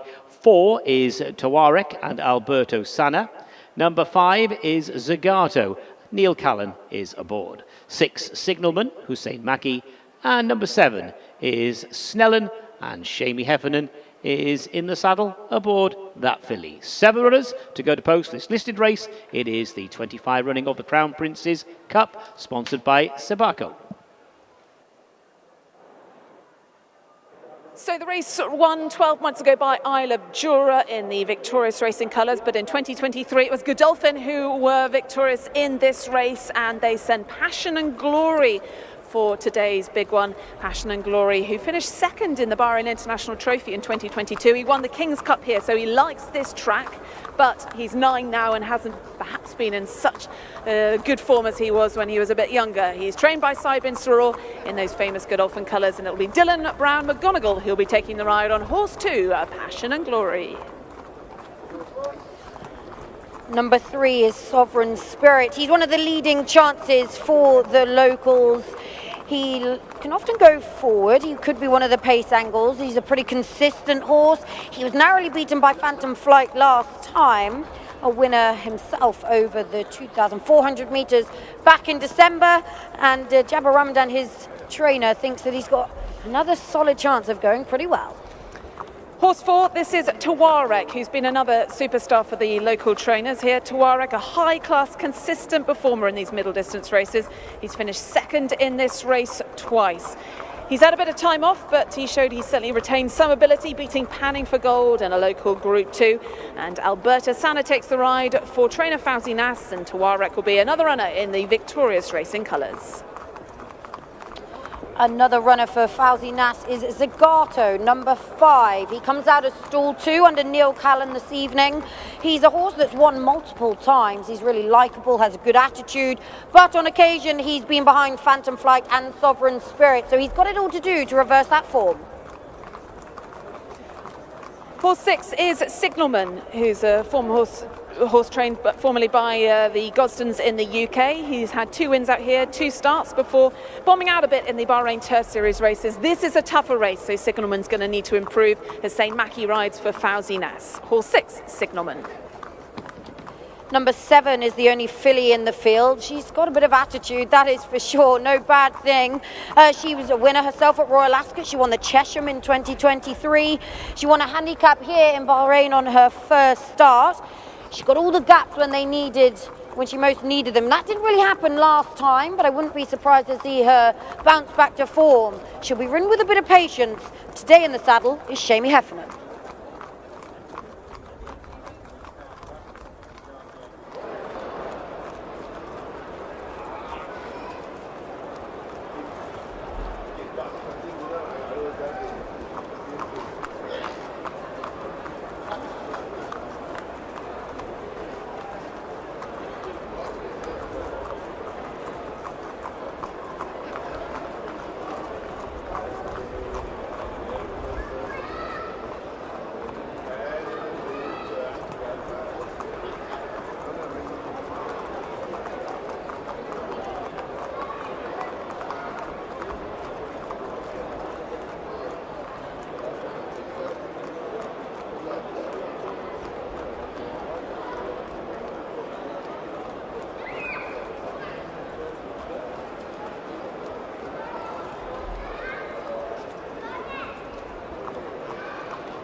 Well, this man knows how to train a few winners here. Said bin Saroy, you've won the Bahrain International Trophy in the past. Passion and Glory's run really well in that race. He's won the King's Cup as well. Nice to bring him back here. We know he likes this track. We tried him last time in Dubai and just like prepare race before we send him to Bahrain. And last Saturday he worked well as he like always right-handed. Then he's in the right race. It's one horse to beat, but then with the horse is doing good. Really, I'm happy with him. He's a 9-year-old now. Does he show you what, as much talent as he was when perhaps when he was a bit younger? Well, he's still tough. I mean, he's 9 years, but he tried good, and the morning worked well. Last piece of work in the morning was like surprised me, and I hope in the race he take a nice position. You know, we're looking for a good run for him. And for you personally, you enjoy coming over here. Your trips here, they've been fruitful in the past. You've done very well. I'm very lucky to come here and win races, and always we try to send the best horses to Bahrain. Good luck with Passion and Glory. Thanks for talking to me, Said. Thank you, thank you.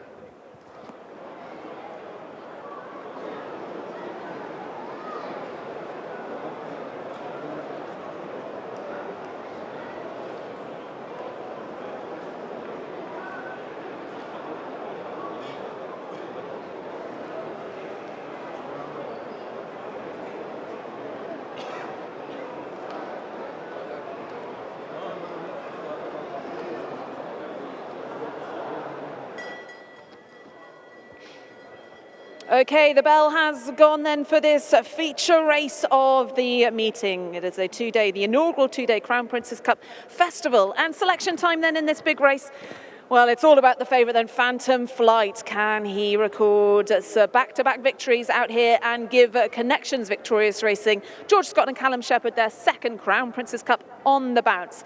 I think Snellen is the danger, the mare, horse number 7, and good old Zagato, who's been fantastic for Connections. He's my other selection. So horses 1, 7 and 5. For you, Darren? Well, I'm going to go at 1 Phantom Flight to make it 2 from 2 here in the Kingdom. Phantom Flight, who was nice winner a few weeks ago, bidding to follow in the Hoof Prince of Isle of Jura. Snellen, a worthy opponent, winner of the Al Maharet Cup last month. I think Snellen will chase home Phantom Flight. And to fill out third, well, I'll go for Passion and Glory, the old boy. Passion and Glory, winner of the King's Cup here a couple of years ago. So I'm going to go 1 to beat 7 and 2.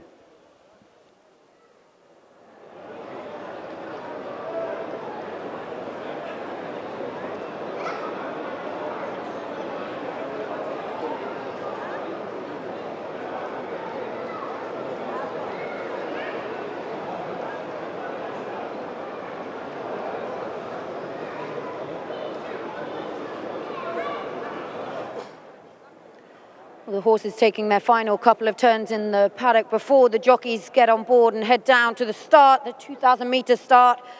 The only horse we are yet to see is Phantom Flight, but nothing to be concerned about. He always comes in a little bit late. Callum Shepherd will get the leg up from trainer George Scott, and he'll be heading straight down to post without getting too many turns. Don't want to get him too wound up, but the rest of the field, they're all behaving very well. Jockeys just starting to mount now, and they'll be heading out pretty shortly.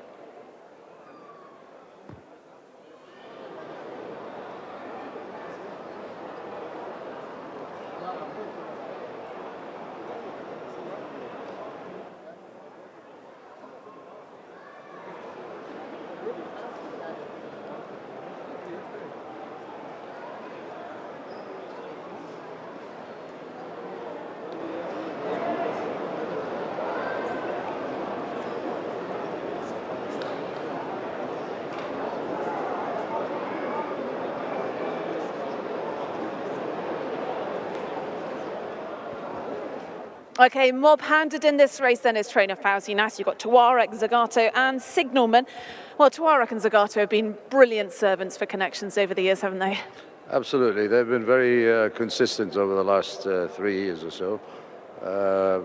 And, you know, if they're not winning, they're knocking on the door. So they're consistent enough. 7-year-olds now, but still showing you plenty? Yeah, well, age does matter, but as we know. But they're still there, and they're in good nick. Can they reel in Phantom Flight? Doubtful. Phantom Flight is a very good horse. He's shown his talent in his last race, so he's going to be the horse to beat, obviously. Yeah, he certainly is the horse to beat, and there's so little to choose between Tuareg and Zagato. In your mind, who would you side with? Very little. 10 furlongs. I don't know, Zagato was in front of Tuareg on 9 furlongs. If it was 12 furlongs, I'd say Tuareg, so 10 furlongs is in between. Absolutely, yeah, sitting on the fence nicely. But look, good luck rather, Fauzi, in this with Tuareg and Zagato. They'd certainly be popular winners anyway if they managed to reel in the favourite Phantom Flight. Good luck. Thank you.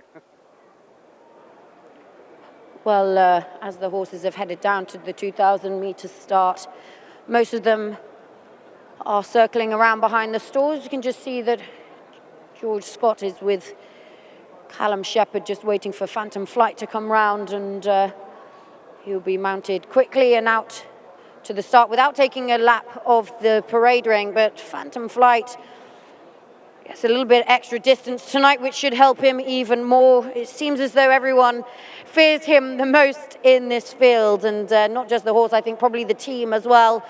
George Scott, Callum Shepherd and Victorious Racing have been pretty dominant over here the last couple of seasons and are trying to retain their crown in this race, having won with Isle of Jura 12 months ago. And actually just walking down the chute now is Phantom Flight. He's got his red hood on, which is usual. That will be taken off once he's behind the stalls, just helping him stay nice and relaxed.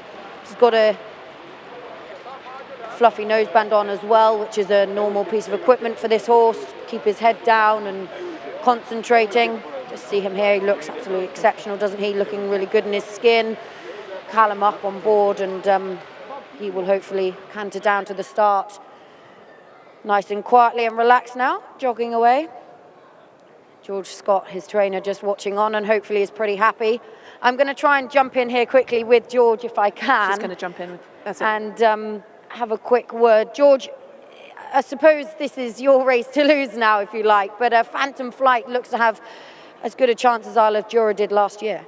Well, yeah, two different horses and slightly different set of circumstances. I mean, we sort of respect plenty of horses in this race. You know, they've got course form, and then Snellen comes here. She's a filly that's obviously won round here, and we give her plenty of weight. But Phantom's trained well, and we know he likes the track. So we're looking forward to seeing how he gets on. Do you think the little bit extra distance should help him more as well? Well, I don't think it will be an inconvenience. You know, a lot of his form at home's over a mile and a quarter. I think like many races out here, the way it will pan out tactically is going to be interesting.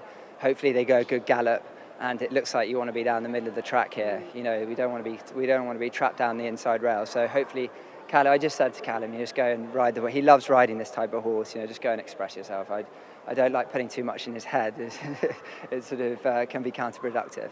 I suppose getting in a rhythm early is important. You've got a long straight here, so as long as he gets the first part of the race right, that's probably most important. Yeah, exactly. I mean, look, he's a horse that sometimes can just throw his head early doors and just grab the bit. But as I say, he's trained great, and you know, if the first half of the race goes smoothly, hopefully he'll come home strong. But we do respect, you know, this field. You know, you have to, and they've been so consistent round here in the past, and then you chuck in the filly as well. So I'm looking forward to it, but I'm a bit apprehensive.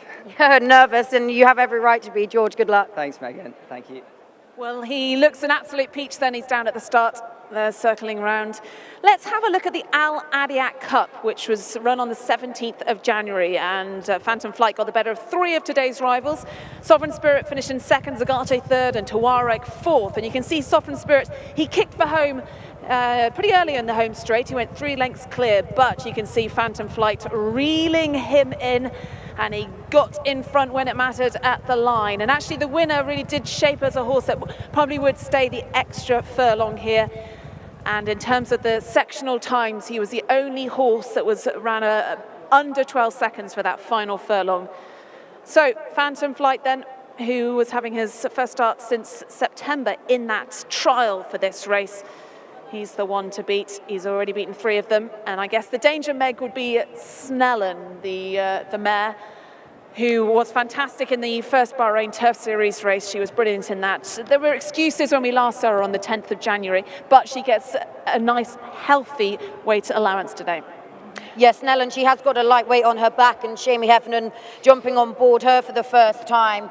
He was quite confident that there would be enough pace on she could get into a rhythm early, and he'll be wanting to use her turn of foot late on. She's unexposed at this distance. She's got plenty of speed for less than the 2000, and Shamie will be aware of that.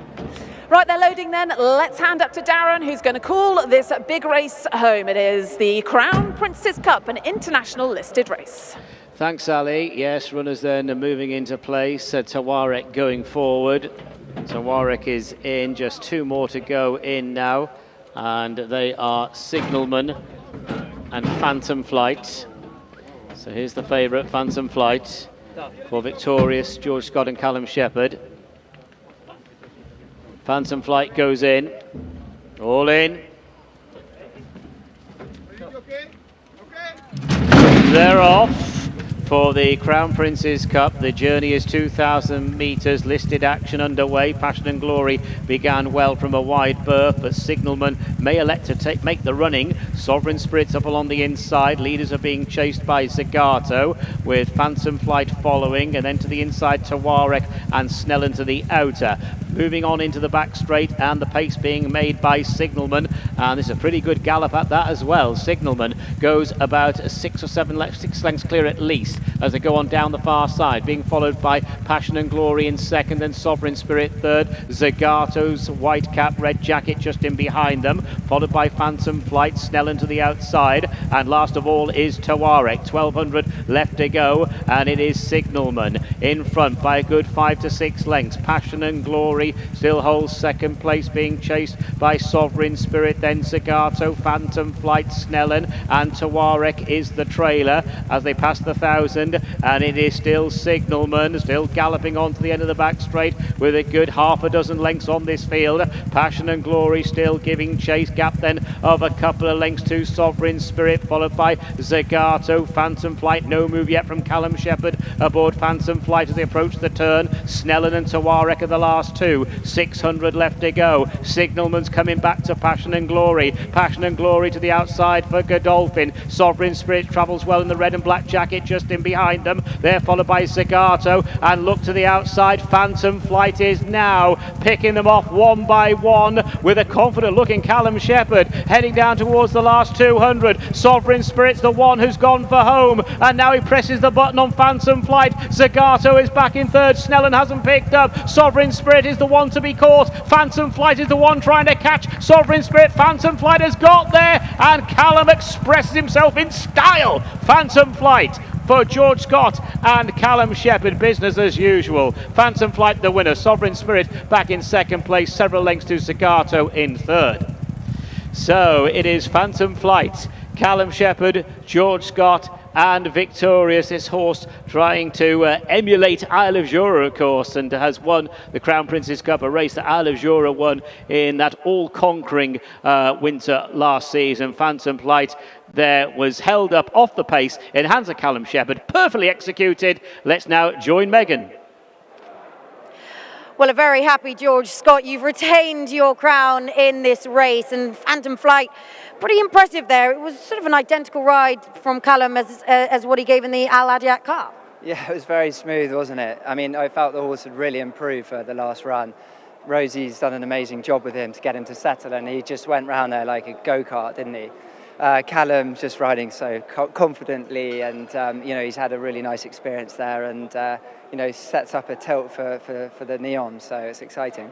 A cheeky little look over his shoulder, about 150 down. I thought he's got a lot of confidence here. Yeah, I'm not sure if he saw Sovereign Spirit or not, but he's a really talented rider, and he keeps doing it for us, and you know, it's just lovely to get it done for Sheikh Nasser.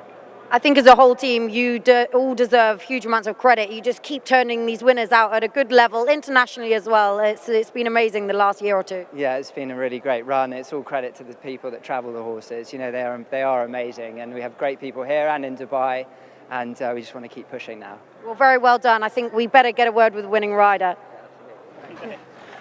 Okay, let's have a word with our winning jockey then, Callum Shepherd. Congratulations. It looked pretty comfortable, that.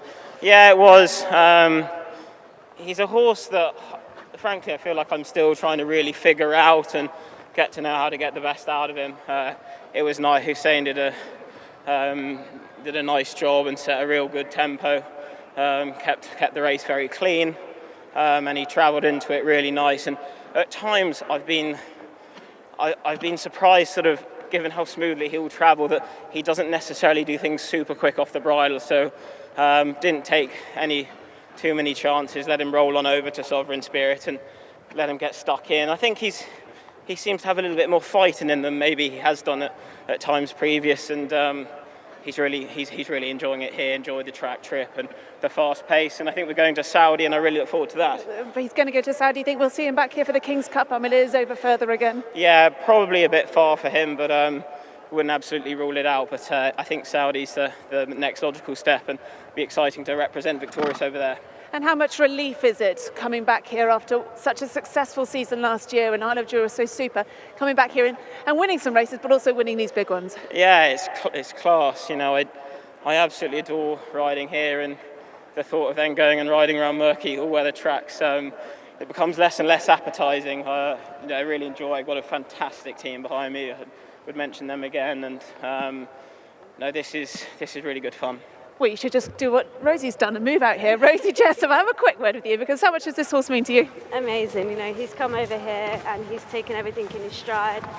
He's relaxed really well, and he's just taken to life. He's just such a happy horse. Well, you've done a brilliant job with him as well, as has Cheryl, who's not leading up yet, but I'm sure she's going to be part there. She is ready to greet the team. Cheryl Powell and Liam Wright, huge parts of the George Scott team based out here. But let's hear it then for our winner of the internationally listed Crown Prince's Cup.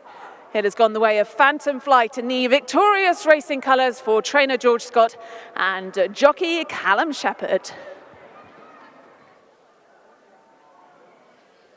So Phantom Flight returns, and away go the goggles from Callum Shepherd there to his young fans. So the result of the Crown Prince's Cup: first, number 1, Phantom Flight; second, number 3, Sovereign Spirit; third, number 5, that was Zagato; and fourth, number 7, Snell. Here we're just reviewing the last 200 metres. Sovereign Spirit really did kick and put them to the sword, and Phantom Flight had to knuckle down. And then, 100 metres from home, moved alongside Sovereign Spirit, and then towards the end was on top. Big effort though, all credit to Sovereign Spirit there in second place, and Zagato an honourable third, as we look at Phantom Flight returning to the winner's enclosure, the winner of the Crown Prince's Cup of 2025, and the winning margin was half a length and 3.5 lengths the margins, and the official time of the winning horse, 1 minute 58.93. 1 minute 58.93.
Well, another big race win for Victorious Racing. Congratulations, Johannes Sheikh Nasser.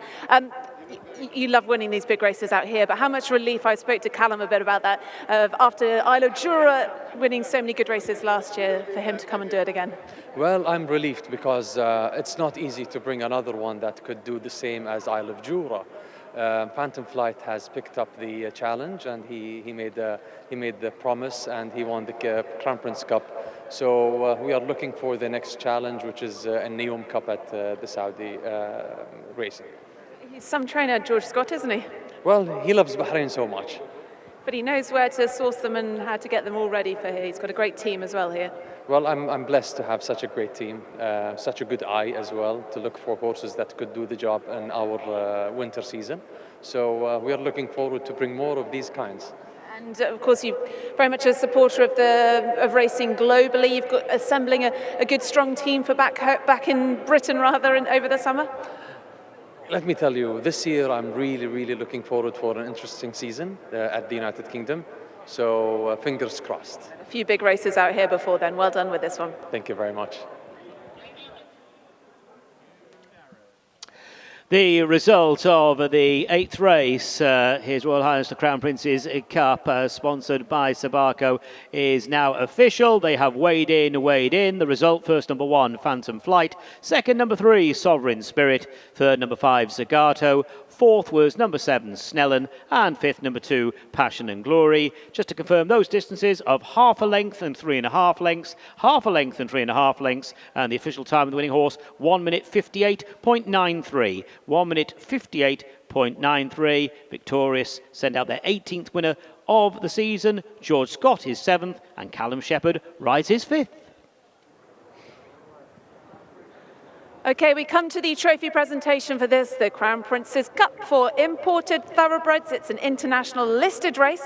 And we're delighted to welcome again His Royal Highness Prince Salman bin Hamad Al Khalifa, the Crown Prince and Prime Minister, to present the trophy to His Highness Sheikh Nasser bin Hamad Al Khalifa.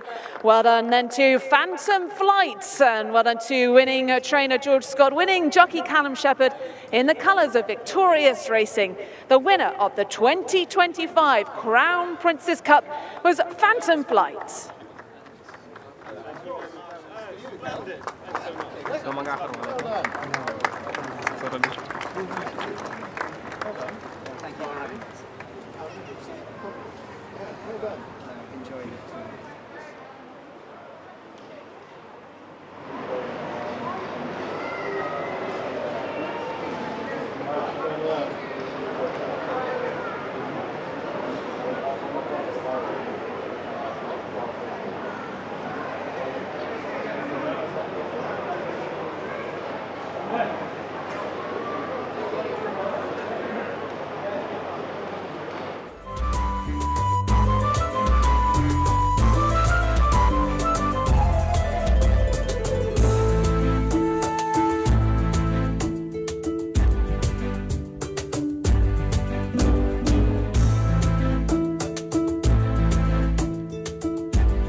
the inaugural two-day Crown Prince's Cup Festival comes to a close. We had 9 races yesterday, 8 today. Meg, this is your first trip back to Bahrain after the Bahrain International Trophy in November.